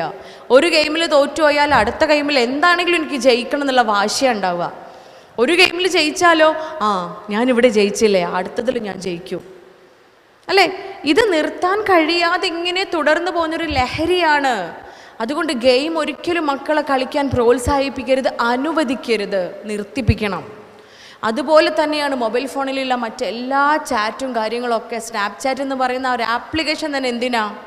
ഒരു പെൺകുട്ടി വന്നപ്പോൾ പറഞ്ഞത് സ്നാപ്ചാറ്റിനെ പറ്റി അവളാണ് എനിക്ക് വിശദമായിട്ട് പറഞ്ഞ് മനസ്സിലാക്കി തന്നത്. നമുക്ക് വെറുതെ ഇങ്ങനെ ഇരിക്കുമ്പോൾ, ബോറടിച്ചിരിക്കുമ്പോൾ അതിൽ കുറേ ആളുകളുണ്ടാവും, എന്നെ പോലെ ബോറടിക്കണ കുറേ ആളുകൾ അതിലുണ്ടാവും. അവർ തമ്മിൽ ഹായ് എന്ന് പറഞ്ഞിട്ട് അങ്ങനെ സംസാരിച്ച് തുടങ്ങും, പിന്നെ ബന്ധം തുടങ്ങും, പിന്നെ ബന്ധം അങ്ങനെ നിമിഷങ്ങൾ മതി. ഇന്ന് രാവിലെ ഹായ് എന്ന് പറഞ്ഞാൽ രാത്രി ആകുമ്പോഴത്തേന് അവരുടെ ബന്ധം വേറെ ലെവലിൽ എത്തിയിട്ടുണ്ടാവും. കാരണം പ്രായം അതാണ്, കുറ്റപ്പെടുത്തല്ല, പ്രായം അതാണ്. ആ പ്രായത്തിൻ്റെ പ്രശ്നമാണത്, ആ ഹോർമോൺസിൻ്റെ പ്രശ്നം മാത്രമാണത്. അവിടെ കണ്ടുപിടിക്കണമെങ്കിൽ പ്രിക്കോഷൻ വെക്കുക എന്നതാണ്, തടയിണ ഇടുക എന്നതാണ്, ആ ഒരു അവസരത്തിലേക്ക് സാഹചര്യം ഒരുക്കാതിരിക്കുക എന്നതാണ് നമ്മൾ ചെയ്യേണ്ടത്. പഠിക്കാൻ ഫോൺ വേണ്ടി വരും, അല്ല ആപ്ലിക്കേഷൻസ് ഒക്കെ ഫോണിലായിരിക്കും വരുന്നത്. പക്ഷെ ബോധ്യപ്പെടുത്തി കൊടുക്കുക, മൊബൈൽ ഫോൺ എന്തിനാ? പഠിക്കാനാണ്, ഈ സമയം പഠിക്കാനുള്ളതാണ്. കുറച്ചും കൂടെ കഴിഞ്ഞാൽ പഠനം നമ്മെ തേടി വരൂല. പഠിക്കേണ്ട സമയത്ത് പഠിക്കുക, സ്വന്തം കാലിൽ നിൽക്കത്തക്ക രീതിയിൽ പഠിച്ച് മുന്നേറുകയാണ് ചെയ്യേണ്ടത്, അല്ലേ? സ്വന്തം കാലിൽ നിൽക്കണം. ഒരാളുടെ മുന്നിലും നമ്മൾ സഹായത്തിനോ അല്ലെങ്കിൽ അവരുടെ ഡിപ്പെൻഡ് ചെയ്യാൻ, അവരെ പ്രതീക്ഷിച്ചു കൊണ്ടോ നിൽക്കേണ്ട സാഹചര്യം ഉണ്ടാവരുത്. എസ്പെഷ്യലി പെൺകുട്ടികൾ ഏറെയും, പെണ്ണാണെങ്കിലും ആണാണെങ്കിലും പഠനം അത്രയേറെ ഇമ്പോർട്ടൻ്റ് ആയിട്ടുള്ള കാര്യമാണ്. ഇപ്പോൾ പഠിക്കേണ്ട സമയമാണ് അഡോളസെൻ്റ് പീരീഡ്, കൗമാരപ്രായം. ആ സമയത്ത് പഠിക്കുക. മറ്റെല്ലാ ചിന്തകളും പഠനത്തിൽ നിന്ന് നമ്മെ വ്യതിചലിപ്പിക്കും, അത് ഉറപ്പാണ്. കാരണം നമ്മുടെ തലച്ചോറിൻ്റെ നിർമ്മിതി തന്നെ അങ്ങനെയാണ്. ഒരേ സമയത്ത് ഒന്നിലേക്ക് കോൺസെൻട്രേറ്റ് ചെയ്യുമ്പോൾ മറ്റൊന്ന് വിഷ്വലൈസ് ചെയ്യാൻ നമുക്ക് പറ്റൂല. ആ ഒരു സ്നേഹം എന്ന് പറഞ്ഞാൽ അങ്ങനെയാണ്, മറ്റെല്ലാ സ്നേഹങ്ങളെക്കാളും. അതുകൊണ്ടല്ലേ വിവാഹം കഴിഞ്ഞ ആ നിമിഷത്തിൽ നമ്മുടെ ജീവിതം മുഴുവൻ പരസ്പരം സംസാരിച്ച് തീർക്കും, അല്ലേ? വിവാഹം കഴിഞ്ഞ് അന്ന് ഇണകൾ തമ്മിൽ, ആണും പെണ്ണും തമ്മിൽ എല്ലാ കാര്യങ്ങളും, ജീവിതത്തിലുണ്ടായ A to Z, ജനനം മുതൽ ആ നിമിഷം വരെയുള്ള എല്ലാ കാര്യങ്ങളും പരസ്പരം പങ്കുവെക്കും. എന്തേ? അത്ര നാൾ നമ്മളെ കൂടെ ഉമ്മയുപ്പ ഉണ്ടായിരുന്നില്ലേ, സഹോദരങ്ങൾ ഉണ്ടായിരുന്നില്ലേ, കൂട്ടുകാരുണ്ടായിരുന്നില്ലേ, ഈ ബെസ്റ്റീസ് ഉണ്ടായിരുന്നില്ലേ, ഫ്രണ്ട്സ് ഉണ്ടായിരുന്നില്ലേ? അവരോടൊന്നും പങ്കുവെക്കാത്ത കാര്യങ്ങൾ പോലും നമ്മൾ ഏറ്റവും പ്രിയപ്പെട്ടവനോട് നമ്മൾ പങ്കുവെക്കും. അതാണ് ആൺ പെൺ ബന്ധം എന്ന് പറയുന്നത്. അത് ആണും ആണും തമ്മിലുള്ള ബന്ധം പോലെയല്ല, പെണ്ണും പെണ്ണും തമ്മിലുള്ള ബന്ധം പോലെയല്ല. കാരണം ആണും ആണും തമ്മിലുള്ള ബന്ധത്തിനോ പെണ്ണും പെണ്ണും തമ്മിലുള്ള ബന്ധത്തിനോ സയൻറ്റിഫിക്കലി യാതൊരു തെളിവുകളുമില്ല. മെഡിക്കൽ സയൻസ് പ്രകാരം ലെസ്ബിയനിസം അല്ലെങ്കിൽ ഗേയിസം എന്ന് പറയുന്ന ഒരു തിയറി ഇല്ല. ദാറ്റ് ഈസ് ക്രോമസോംസോ ജീൻസോ ഇല്ല. അത് തികച്ചും മാനസികപരമായിട്ടുള്ള ഒരു അസുഖം മാത്രമാണ്. അമേരിക്കൻ സൈക്യാട്രിയിൽ DSM-5 കാറ്റഗറിയിൽ പെടുത്തിയ ഒരു മാനസിക രോഗമായിരുന്നു ഈ സെയിം സെക്സിനോടുള്ള അട്രാക്ഷൻ എന്ന് പറയുന്നത്. ആണിനും ആണിനും പരസ്പരം സ്നേഹം തോന്നുന്നതും പെണ്ണിനും പെണ്ണിനും പരസ്പരം സ്നേഹം തോന്നുന്നതും ഒരു സൈക്യാട്രിക് പ്രോബ്ലം ആയിരുന്നു, ഒരു മാനസിക വിഭ്രാന്തിയായിരുന്നു. പക്ഷേ അവരിൽ ഉണ്ടായിരുന്ന പ്രഷർ കാരണം ഈ ലെസ്ബിയൻസും ഹോമോസെക്ഷുവാലിറ്റി ഉള്ള ആ നാട്ടിലെ ആളുകൾ അങ്ങേയറ്റം പ്രഷർ കൊടുത്തതിൻ്റെ ഭാഗമായിട്ട് അവർ ആ കാറ്റഗറിയിൽ നിന്നും അത് ഒഴിവാക്കി. അത് വ്യക്തമാണ്, തെളിവുകളോട് കൂടിയിട്ട് നിങ്ങൾക്ക് ഗൂഗിൾ ചെയ്ത് നോക്കിയാൽ വ്യക്തമായിട്ട് അത് മനസ്സിലാക്കാൻ പറ്റും. അതല്ലേ ജെൻഡർ ന്യൂട്രാലിറ്റിയുടെ പേരിൽ ഇപ്പോൾ നമ്മുടെ മക്കൾക്കുള്ളിലൊക്കെ ഇങ്ങനെ വിഹരിച്ചു കൊണ്ടിരിക്കുന്നത്, അല്ലേ? എന്താണ് ജെൻഡർ ഈക്വാലിറ്റിയും ജെൻഡർ ന്യൂട്രാലിറ്റിയും തമ്മിലുള്ള വ്യത്യാസം? നമ്മൾ മനസ്സിലാക്കണം. Gender equality is there. Gender equality എപ്പോഴും വേണം. ആണിനും പെണ്ണിനും തുല്യ അവകാശം തന്നെയാണ് വേണ്ടത്. കാരണം സൃഷ്ടിപ്പ് പോലും തുല്യ അവകാശത്തോട് കൂടിയിട്ടാണ്. ആണിനും പെണ്ണിൽ നിന്നും തുല്യമായിട്ടാണ് ഒരു മനുഷ്യൻ ഉണ്ടായിട്ടുള്ളത്. അതുകൊണ്ട് എല്ലായിടത്തും തുല്യ അവകാശം നമുക്ക് എപ്പോഴും വേണം. അതല്ല ജെൻഡർ ന്യൂട്രാലിറ്റി. ജെൻഡർ ന്യൂട്രാലിറ്റി എന്ന് പറഞ്ഞാൽ എന്താ? ഞാൻ പെണ്ണാണ്, ഞാൻ ഇപ്പം നിങ്ങളടുത്ത് പ്രഖ്യാപിക്കുകയാണ്, ഈ നിമിഷം മുതൽ ഡോക്ടർ ഫർഹാൻ നൗഷാദ് ആണാണ്. എന്നെ ചോദ്യം ചെയ്യാൻ വരാൻ ആർക്കും അവകാശമില്ല. എന്നെ ജനിപ്പിച്ച് വളർത്തി വലുതാക്കിയ എൻ്റെ പാരൻസിനില്ല, എൻ്റെ എല്ലാമായി എൻ്റെ ഇണക്കില്ല, ആർക്കും അവകാശമില്ല എന്ന് പറയുമ്പോൾ ഞാൻ എന്താണോ, എൻ്റെ ഉള്ളിൽ എന്താണോ തോന്നുന്നത്, അതാണ് എൻ്റെ ജെൻഡർ. അതാണ് എൻ്റെ ജെൻഡർ എന്ന് പറയുന്നതിൽ ഉറച്ചങ്ങ് നിൽക്കുക. അതാണ് ജെൻഡർ ന്യൂട്രാലിറ്റി. ആണെന്നോ പെണ്ണെന്നോ വ്യത്യാസങ്ങളില്ല. ഇതിനുള്ള ഓറിയൻറ്റേഷൻ ക്ലാസ്സുകളൊക്കെയാണ് ഈ അഡോളസൻറ്റ് പീരീഡിലുള്ള മക്കൾക്ക് കൊടുത്തുകൊണ്ടിരിക്കുന്നത്. നമ്മൾ ഓർക്കണം, മെഡിക്കൽ സയൻസിൽ തെളിവുകളല്ലേ എല്ലാവർക്കും വേണ്ടത്, ശാസ്ത്രീയ തെളിവുകളാണ് എല്ലാവരും തിരയുന്നത്. തെളിവുണ്ട്, തെളിവോട് കൂടിയിട്ട് തന്നെയാണ് പറയുന്നത്. അങ്ങനെ ഒരു ജീനോ ക്രോമസോമോ ഇല്ല. ആസ് എ ഡോക്ടർ വ്യക്തമായിട്ടത് പറഞ്ഞു തരാൻ പറ്റും. എന്നിട്ടും അതിലേക്ക് വ്യതിചലിച്ച് പോകുന്നുണ്ടെങ്കിൽ അത് ഭയങ്കര മനോഹരമാണ്. അതൊരു മനോഹാരിത നിറഞ്ഞൊരു ലഹരിയാണ്. നമ്മൾ ജീവിക്കുന്നതിനേക്കാളും എക്സ്ട്രീം രസമുള്ളൊരു കാര്യമാണ്. അതുകൊണ്ടാണ് അതിലേക്ക് അട്രാക്റ്റഡ് ആയി പോകുന്നത്, അതുകൊണ്ടാണ് അതിലേക്ക് ആകൃഷ്ടരായി പോകുന്നത്. അതിൻ്റെ ഒരു പരിണിത ഫലം എന്താണ്, സമീപ ഭാവിയിൽ തന്നെ നമ്മുടെ ജീവിതത്തിൽ ഉണ്ടാവാൻ പോകുന്ന പ്രശ്നങ്ങൾ എന്തൊക്കെയാണ്, അതിനെക്കുറിച്ചൊന്നും ചിന്തിക്കുന്നില്ല. അത് നമ്മളാണ് പറഞ്ഞു കൊടുക്കേണ്ടത്. അതൊരു കൗൺസിലറെക്കാളും ഡോക്ടറെക്കാളും ആരെക്കാളും ഏറ്റവും കൂടുതൽ മക്കളെ ചേർത്ത് പിടിച്ച് പറഞ്ഞു കൊടുക്കാൻ അവകാശമുള്ളത് അത് മറ്റാർക്കുമല്ല, അമ്മയ്ക്കും അച്ഛനും തന്നെയാണ്. അമ്മയേക്കാൾ മനോഹരമായൊരു കൗൺസിലർ വേറെ എവിടെയുള്ളത്? അമ്മയെക്കാളും മനോഹരമായൊരു കൗൺസിലർ വേറെ ഇല്ല. ചേർത്ത് പിടിച്ച് പറഞ്ഞു കൊടുക്കണം, കൂടെ ഇരുത്തി മക്കൾക്ക് പറഞ്ഞ് മനസ്സിലാക്കി കൊടുക്കണം. പറ്റുന്നില്ല എങ്കിൽ മാത്രമേ നമ്മൾ ഡോക്ടർമാരെയും കൗൺസിലർമാരെയും അപ്രോച്ച് ചെയ്യാൻ പാടുള്ളൂ. നമ്മളൊരു ശ്രമം നടത്തുമ്പോഴോ മറ്റാര് പറഞ്ഞു കൊടുക്കുന്നതിനേക്കാളും കുഞ്ഞുങ്ങളുടെ ഹൃദയത്തിനകത്തേക്ക് അത് കയറും. അവിടെ മാതൃകയാവുക, നല്ല പാഠങ്ങൾ പഠിപ്പിക്കുക. എന്താണ് ഈ ചിന്തകൾ, എന്താണ് ലഹരികൾ, എന്താണ് ലഹരി ഉപയോഗിക്കുമ്പോൾ നാർക്കോട്ടിക്സ് ആവാം, ഒരു പക്ഷേ ഗാംബ്ലിംഗ് ആവാം, സെക്ഷൽ ഏർജ് ആവാം. ഇതൊക്കെ ചെയ്യുമ്പോൾ ഇതൊക്കെ ഒരു മനോഹരമാണ് എന്ന് നമുക്കിങ്ങനെ തോന്നുമ്പോൾ അതിന് കാരണം എന്താ? മക്കൾക്ക് പറഞ്ഞു കൊടുക്കണം. That is called dopamine crush. Dopamine crush എന്ന് പറയുന്ന ഒരു മെഡിക്കൽ തിയറിയാണ് അതിൻ്റെ പിറകിലുള്ളത്. നമ്മൾ മനുഷ്യന്മാർക്ക് ചലിക്കാനും എഴുതാനും വായിക്കാനും പറയാനും എല്ലാത്തിനും നമ്മളെ മസിൽസ് മൂവ് ചെയ്യണം. ഈ മസിൽ മൂവ്മെൻറ്റ്സിന് നമ്മൾ ഹൃദയമാവാം, ശ്വാസകോശമാവാം, തലച്ചോറാവാം, കിഡ്നി ആവാം, എല്ലാ അവയവങ്ങളുടെയും പ്രവർത്തനത്തിന് അത്യാവശ്യം വേണ്ട ഘടകമാണ് ഹോർമോണാണ് ഡോപ്പാമൈൻ. ഈ ഹോർമോൺ ഉണ്ടാവുമ്പോഴാണ് എല്ലാ ഓർഗൻസും പ്രവർത്തിക്കുന്നത്. ഈ ഹോർമോൺ ആണെങ്കിൽ ഉണ്ടാവുന്ന സന്ദർഭം എന്ന് പറയുന്നത് നമ്മൾ പ്രോത്സാഹിപ്പിക്കപ്പെടുമ്പോഴാണ്, അംഗീകരിക്കപ്പെടുമ്പോഴാണ്, നമുക്കൊരു സന്തോഷം ഉണ്ടാകുമ്പോഴാണ്. നമുക്ക് പ്രോത്സാഹനം കിട്ടുമ്പോൾ പിന്നെയും പിന്നെയും ആ കാര്യം ചെയ്യണമെന്ന് ആഗ്രഹം ഉള്ളിലുണ്ടാവും. വീണ്ടും വീണ്ടും പ്രോത്സാഹിപ്പിക്കപ്പെടണമെന്ന് നമ്മൾ ആഗ്രഹിക്കും. നന്മ നിറഞ്ഞ ആ കാര്യം, നല്ലതായ ആ കാര്യങ്ങൾ വീണ്ടും വീണ്ടും നമ്മൾ ചെയ്യും. അല്ല, ഏറ്റവും കൂടുതൽ ഇത് മുതിർന്ന ആളുകളാണെങ്കിലും അഡോളസൻറ്റ് പീരീഡിലുള്ള ആളുകളാണെങ്കിലും കുട്ടികളാണെങ്കിലും ഒക്കെ അങ്ങനെ തന്നെയാണ്. നമുക്കൊരു നന്മ ചെയ്ത് അതിന് അംഗീകാരം ലഭിച്ച് കഴിയുമ്പോൾ, നന്മകൾക്കാണല്ലോ അംഗീകാരം ലഭിക്കുക, അല്ലേ? ആണോ? സംശയമാണ് അല്ലേ? ഈ കാലഘട്ടത്തിൽ അതിനും സംശയമാണ്. തിന്മകൾ കൂടി അംഗീകരിക്കപ്പെടുന്ന കാലമാണ്. ഒരു തൊപ്പിനെ കേട്ടിട്ടില്ലേ നിങ്ങൾ? തൊപ്പിനെ കേട്ടിക്കണാ ഇല്ലേ? അംഗീകരിക്കപ്പെട്ടിട്ടുണ്ടാ? ഏറ്റവും കൂടുതൽ അംഗീകാരം കിട്ടിയത് ഏത് പ്രായത്തിൻ്റെ ഉള്ളിലാ? നമ്മളെ കൗമാരപ്രായത്തിലുള്ള മക്കളാണ് തൊപ്പിയെ കൊണ്ട് നടക്കുന്നത്. തൊപ്പിയിൽ ഇൻഫ്ലുവൻസ് ആയവർ, ഇൻഫ്ലുവൻസേഴ്സ് എന്നാ പറയുക. തൊപ്പിയിൽ എന്ത് ഇൻഫ്ലുവൻസാണ് ഉള്ളത്? ആ തൊപ്പിയിൽ നിന്നും എന്ത് ഇൻഫ്ലുവൻസ് ആണ് നമ്മുടെ കുട്ടികൾക്ക് ഉണ്ടായിട്ടുണ്ട്. സിഗ്മ എന്ന് പറഞ്ഞൊരു സാധനത്തെക്കുറിച്ച് എല്ലാവരും മനസ്സിലാക്കി അല്ലേ? What is sigma? ഇതൊരു പുതിയ വേർഡാണ്, പുതിയൊരു വേർഡാണ്. സിഗ്മ എന്ന് പറഞ്ഞാൽ ആ പെൺകുട്ടികളെ ഇഷ്ടമേ ഇല്ലാത്ത ആൺകുട്ടികളാണ് സിഗ്മ ബോയ്സ് എന്ന് പറയുക. അതിൻ്റെയൊക്കെ പരിണിത ഫലം അതിഭയാനകമാണ്. നമ്മൾ മനസ്സിലാക്കുന്നില്ല. നമ്മൾ പാരൻസ് ഇപ്പോഴും പൊട്ടക്കിണറിലെ തവളകളെ പോലെയാ. അതിനകം മാത്രമാണ് ഭൂമി എന്ന് വിചാരിച്ചിരിക്കുക. അതിൻ്റെ പുറത്തുള്ളതൊക്കെ നമ്മൾ അറിയണം, മനസ്സിലാക്കണം. എന്തൊക്കെയാണ് എൻ്റെ കുഞ്ഞുങ്ങളുടെ ചിന്തകൾ? അവർ ഹോമോസെക്ഷുവാലിറ്റിയെക്കുറിച്ചും ലെസ്ബിയനിസത്തെക്കുറിച്ചും ഗേയിസത്തെക്കുറിച്ചൊക്കെ പഠിച്ചുകൊണ്ടിരിക്കുകയാണ്, മനസ്സിലാക്കിക്കൊണ്ടിരിക്കുകയാണ്, അതിലേക്ക് പോയിക്കൊണ്ടിരിക്കുകയാണ്. അവിടെയൊക്കെ ഡോപ്പാമൈൻ ക്രഷ് ഫുൾഫിൽ ആവുന്നുണ്ട്. നന്മ ചെയ്യുമ്പോൾ, നല്ലത് പ്രവർത്തിക്കുമ്പോൾ, നല്ല കാര്യങ്ങളിലേക്ക് മാത്രം അടുക്കുമ്പോൾ നാം പ്രോത്സാഹിപ്പിക്കപ്പെടുന്നു, അംഗീകരിക്കപ്പെടുന്നു. അവിടെ വീണ്ടും വീണ്ടും അത് തന്നെ ചെയ്യണമെന്ന് തോന്നാൻ കാരണം നമ്മുടെ തലച്ചോറിൽ സബ്സ്റ്റാൻഷ്യ നൈഗ്ര എന്ന് പറയുന്ന ഭാഗത്ത് ഡോപ്പാമൈൻ എന്ന് പറയുന്ന ഹാപ്പി ഹോർമോൺ ഉണ്ടാവുന്നുണ്ട്. ഈ ഹാപ്പി ഹോർമോൺ നമ്മുടെ ശരീരത്തിൻ്റെ പ്രവർത്തനങ്ങളൊക്കെ ത്വരിതപ്പെടുത്തും. മസിൽസ് ആവാം, ഓർഗൻസ് ആവാം, ബ്രെയിൻ ആവാം, ഇതൊക്കെ കൂടുതൽ ആവേശത്തോടു കൂടി പ്രവർത്തിക്കാൻ തുടങ്ങും. സോ വീണ്ടും വീണ്ടും ആക്റ്റീവായിട്ട് നമുക്ക് ആ കാര്യങ്ങൾ ചെയ്യാനുള്ള എനർജി ശരീരം തന്നെ പ്രൊവൈഡ് ചെയ്യും. പക്ഷേ ഈ നന്മകളൊന്നുമില്ലാതെ, ഈ പ്രോത്സാഹനങ്ങളൊന്നുമില്ലാതെ നമുക്ക് ഡോപ്പാമൈൻ ക്രഷ് ഫുൾഫിൽ ആവുന്നുണ്ട്. ഡോപ്പാമൈൻ എന്ന് പറയുന്ന ഹോർമോൺ അവിടെ ഉണ്ടാവുന്നുണ്ട്. എപ്പോ?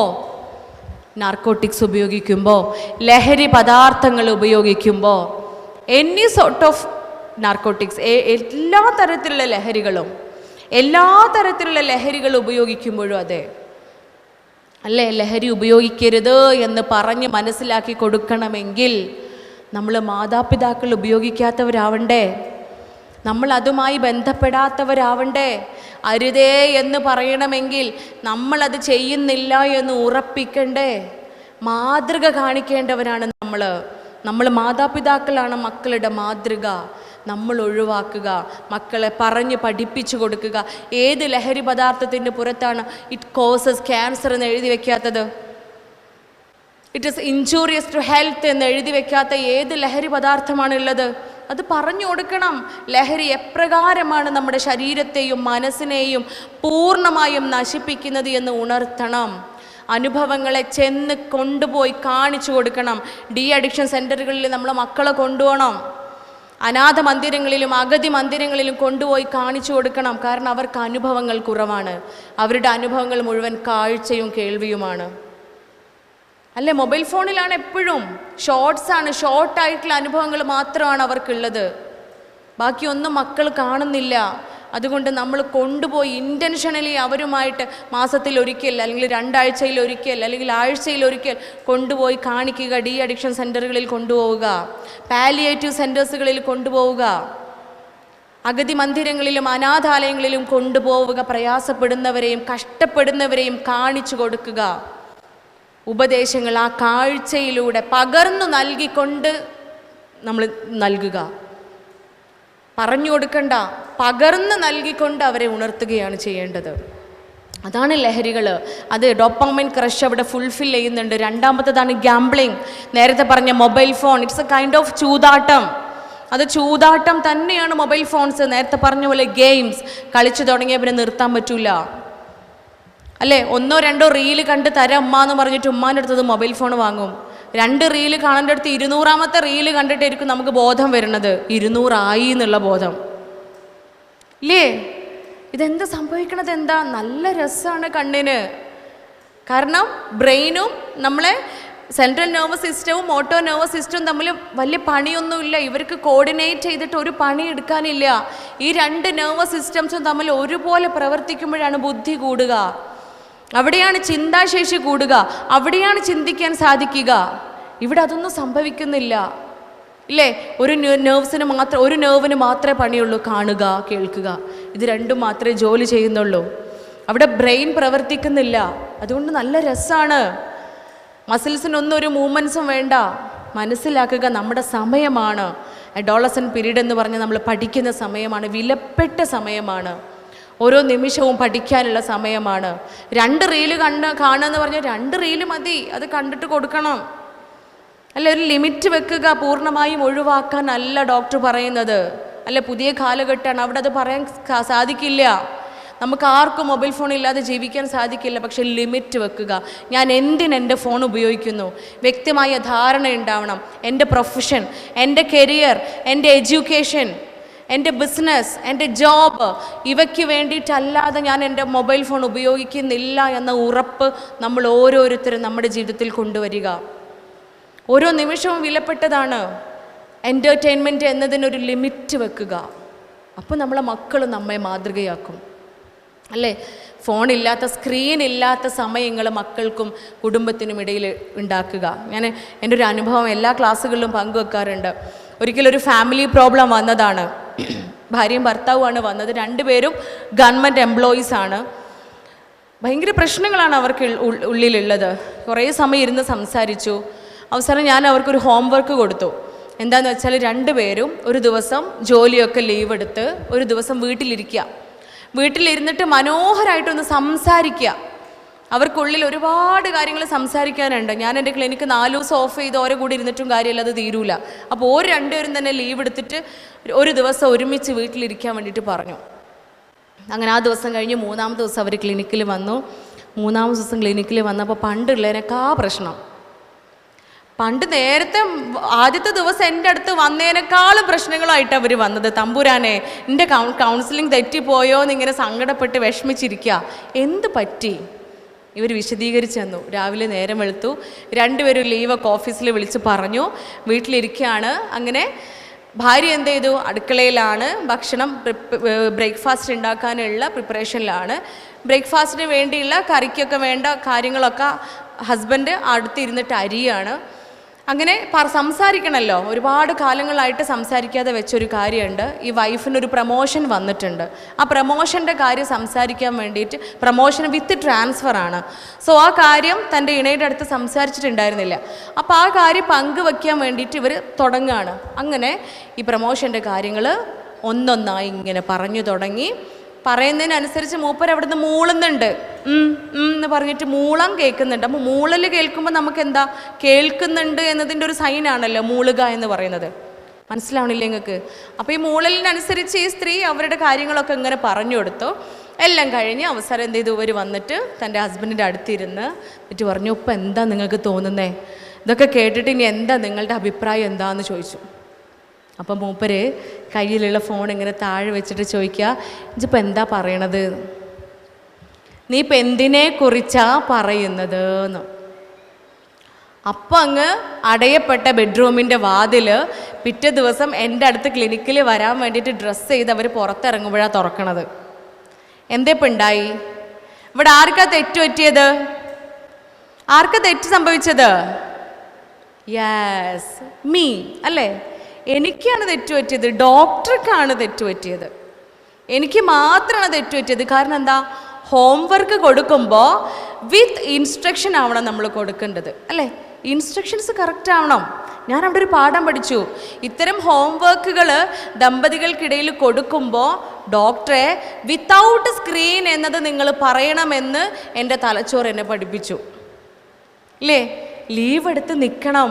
മൊബൈൽ ഫോൺ ഉണ്ടാവാൻ പാടില്ല, TV ഉണ്ടാവാൻ പാടില്ല, ലാപ്ടോപ്പ് ഉണ്ടാവാൻ പാടില്ല, ഗാഡ്ജറ്റ്സ് ഉണ്ടാവാൻ പാടില്ല. വിത്തൗട്ട് സ്ക്രീൻ, ഒരു സ്ക്രീനുകളും ഇല്ലാതെ നിങ്ങൾ രണ്ടുപേരും ലീവ് എടുത്ത് വീട്ടിൽ നിൽക്കണമെന്ന് അന്ന് മുതൽ ഇന്ന് വരെ ഞാൻ പറയാൻ തുടങ്ങി, അല്ലേ? അല്ലെങ്കിൽ പ്രശ്നം ഗുരുതരമാവും.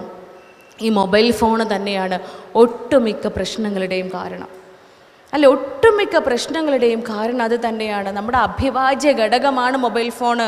Without mobile phone we can live. അങ്ങനെയാണ് നമ്മളേക്ക് അവസ്ഥ. പക്ഷേ ലിമിറ്റ് വെക്കുക. വീടിനുള്ളിൽ മൊബൈൽ ഫോൺ ഇല്ലാതെ ഉമ്മയും ഉപ്പയും മക്കളും വല്യമ്മയും വല്യപ്പയും മാത്രമുള്ള കുറച്ച് നിമിഷങ്ങൾ, ഒരു 1/2 മണിക്കൂറെങ്കിലും വീട്ടിലുണ്ടാക്കുക. 1/2 മണിക്കൂർ മതി, ദാറ്റ്സ് ഇനഫ്. 1/2 മണിക്കൂർ മതി, കൂടുതൽ പറയുന്നില്ല. 1/2 മണിക്കൂർ മൊബൈൽ ഫോൺ ഇല്ലാതെ സ്വിച്ച് ഓഫ് ആക്കി വെക്കുക, മാറ്റി വയ്ക്കുക. ഒരു സ്ക്രീനും ഇല്ലാതെ മക്കളും അമ്മയും അച്ഛനും മുത്തശ്ശിയും മുത്തശ്ശനും ഒരുമിച്ചിരുന്ന് സംസാരിക്കുക. എന്ത് രസമായിരിക്കും എന്നറിയോ? അവിടെ ഉള്ളിലുള്ളതൊക്കെ സബ് കോൺഷ്യസ് മൈൻഡിലേക്ക്, ഉപബോധ മനസ്സിലേക്ക് മാറ്റി വയ്ക്കപ്പെട്ട കാര്യങ്ങൾ കൂടി പുറത്തെടുത്ത് നമ്മൾ സംസാരിക്കും, പങ്കുവയ്ക്കപ്പെടും.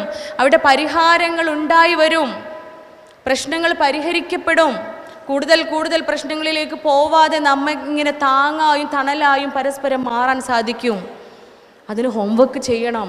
നമ്മൾ ഹോംവർക്ക് ചെയ്ത് ചിന്തിച്ച് എഴുതി വെച്ച് ടു ഡു ലിസ്റ്റ് ഉണ്ടാക്കി ജേണൽ എഴുതി വെച്ച് ജീവിക്കണം. അതാണ് പുതിയ കാലഘട്ടം പഠിപ്പിക്കുന്നത്, പണ്ടത്തെ കാലമല്ല. പുതിയ കാലഘട്ടം എന്ന് പറയുന്നത് അതാണ്.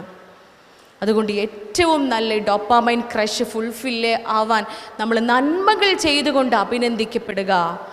അവിടെ നാർക്കോട്ടിക്സ് ആകരുത്, ഗാംബ്ലിംഗ് ആവരുത്, മൊബൈൽ ഫോണിലൂടെ ഉണ്ടാവുന്ന ചതിക്കുഴികളിൽ പെട്ടുപോയിട്ടാവരുത്. നമുക്കറിയാമല്ലേ, ഈ പ്രേമബന്ധങ്ങളിൽ പെട്ടുപോയാൽ എന്തുകൊണ്ട് പഠനം ഇല്ലാണ്ടാവണോ? മാത്തമാറ്റിക്സിന് മാർക്കൊക്കെ കുറഞ്ഞ് നമ്മൾ തീരെ മാർക്കില്ലാണ്ട് വരികയായിരിക്കും. ബസ്സിൽ നിന്ന് മുഴുവൻ നമ്മൾ എന്താ വിചാരിക്കുക? ഞാനിത് തീവ്ര പഠന യജ്ഞമായിരിക്കും, പഠിച്ച അടുത്ത എക്സാം ഞാൻ ഫുൾ മാർക്ക് വാങ്ങും, ഇല്ലേ? കണക്കിന് അടുത്ത എക്സാം ഞാൻ ഫുൾ മാർക്ക് വാങ്ങുമെന്നൊക്കെ വിചാരിക്കും. ബസ്സിൽ വീട്ടിലെത്തുമ്പോഴാണ് ഉമ്മാൻ്റെ ഫോണ് കാണുക, അല്ലേ? ആ ഫോണർ കിട്ടുന്നതോട് കൂടിയിട്ട് മാർക്ക്, എന്ത് മാർക്ക്? ഫോണിൽ നമുക്കത് ശരിക്കും ഫീൽ ചെയ്യാൻ പറ്റും. മൊബൈൽ ഫോൺ എടുത്ത് 2 റീൽസ് കണ്ടാൽ മതി, നമ്മൾ അതുവരെ മെനഞ്ഞു കൂട്ടി ആ ഒരു സ്വപ്നം ഉണ്ടല്ലോ, ഒരു ലക്ഷ്യം, അതങ്ങ് ഇല്ലാണ്ടായി ചോർന്ന് പോകുന്നത് നമുക്ക് ഫീൽ ചെയ്യാൻ പറ്റും. അതാണ് അവിടെ സംഭവിക്കുന്നത്. ഓർക്കുക, ആ ഗാംബ്ലിങ്ങിൽ നമ്മൾ പെട്ടുപോകാതിരിക്കുക. 3-മത്തത് ഈ സെക്ഷുവാലിറ്റിയാണ്. ഈ പിയർ ഗ്രൂപ്പിൽ ഉണ്ടാവുന്ന ബന്ധങ്ങൾ അതെന്തുകൊണ്ട് ഇങ്ങനെ വഴിതെറ്റി പോകുന്നു? അതൊരു ചോദ്യമല്ലേ? പണ്ട് കാലങ്ങളിൽ ഉണ്ടായിരുന്ന പ്രണയങ്ങൾ ഇങ്ങനെയായിരുന്നോ? അല്ല, ഒരിക്കലും അല്ല. അതൊക്കെ ദിവ്യ പ്രണയങ്ങളായിരുന്നു. വിവാഹം കഴിക്കാൻ വേണ്ടിയിട്ട് കാത്തിരിക്കും. നമുക്ക് പവിത്രമായതെല്ലാം പവിത്രമാക്കി തന്നെ വെച്ചുകൊണ്ട് കാത്തിരിക്കും. ഇതതില്ലേ, കാത്തിരിപ്പില്ലേ, കാത്തിരിപ്പിന് പ്രസക്തിയേ ഇല്ല. എത്ര കേസുകളാണ് നമ്മൾ കാണുന്നത്, കേൾക്കുന്നത്. സംരക്ഷിക്കുക നമ്മുടെ ശരീരവും നമ്മുടെ മാനവും നമ്മുടെ അന്തസ്സും. ആൺകുട്ടികളും പെൺകുട്ടികളും സംരക്ഷിക്കുക. പഠിക്കേണ്ട സമയത്ത് പഠിക്കുക. സ്വന്തം കാലിൽ നിൽക്കത്തക്ക രൂപത്തിലുള്ള വിദ്യാഭ്യാസം നേടിയെടുക്കുക. ഉയരങ്ങൾ കീഴടക്കുക. ഏറ്റവും നല്ല രീതിയിൽ നല്ലവളെന്ന് പറയിപ്പിക്കാൻ ഭയങ്കര പ്രയാസമാണ് അല്ലേ? നല്ലവളാണ്. നടന്നു പോകുമ്പോൾ ആളുകൾ പറയണം ഇന്ന ആളുടെ മകളാണ് നടന്നു പോകുന്നത്, എന്ത് നല്ല കുട്ടിയാണെന്നറിയാവോ? അല്ലെ, നേരത്തെ പറഞ്ഞ പോലെ ഒരു മെസ്സേജ് കണ്ടാൽ ഫോർവേഡ് ചെയ്യാൻ എല്ലാവരും ഉണ്ടാവുള്ളൂ. സകല ഗ്രൂപ്പുകളിലേക്കും നിമിഷങ്ങൾ കൊണ്ട് നമ്മൾ ഫോർവേഡ് ചെയ്യും. ഫോർവേഡ് മെനി ടൈംസ് എന്ന് പറഞ്ഞിട്ടാണ് പിന്നെ നമ്മൾ ആ മെസ്സേജസ് കാണുക അല്ലേ? അതുകൊണ്ട് നമ്മെ പ്രൊട്ടക്റ്റ് ചെയ്യാനും സംരക്ഷിക്കാനും ഒരു നാട്ടുകാരും ഉണ്ടാവില്ല. നമ്മുടെ മക്കൾക്ക് നമ്മളെ കാണൂ. എൻ്റെ മക്കൾക്ക് ഞാനും എൻ്റെ ഇണയുമേ കാണൂ. നിങ്ങളുടെ മക്കൾക്ക് നിങ്ങളും നിങ്ങളുടെ ഇണയുമേ കാണൂ. മക്കളുടെ സംരക്ഷണം നമ്മൾ തന്നെയാണ്. ആ വലയം ദൃഢമായി കൊണ്ട് മക്കൾക്ക് ചുറ്റും നമ്മൾ തീർക്കുക. നല്ലത് മാത്രം കാണിച്ചു കൊടുത്തും നല്ലത് മാത്രം കേൾപ്പിച്ചു കൊടുത്തും നല്ലതുകളെ മാത്രം അനുഭവിപ്പിച്ചു കൊടുത്തുകൊണ്ടും വളർത്തുക. കൺകുളിർമയേകുന്ന, നമുക്കെന്നും ആനന്ദമായി മാറുന്ന സമ്പാദ്യവും സമ്പത്തും അലങ്കാരമാണ് എന്നാണ് പരിശുദ്ധ ഇസ്ലാം മതം പറയുന്നത്. ശരിയാണ്, അലങ്കാരം തന്നെയാണ്. സമ്പത്തും സന്താനങ്ങളും നമുക്ക് അലങ്കാരമായി മാറാൻ കുറച്ച് പണിയെടുക്കണം, കുറച്ച് നമ്മൾ കഷ്ടപ്പെടണം. ആ രൂപത്തിൽ മനോഹരമായ കുടുംബജീവിതം നമുക്കും നമ്മുടെ മക്കൾക്കും സാധ്യമാറുമാവട്ടെ എന്ന് ആത്മാർത്ഥമായി പ്രാർത്ഥിച്ചുകൊണ്ട് ആശംസിച്ചുകൊണ്ട് നന്ദി, നമസ്കാരം.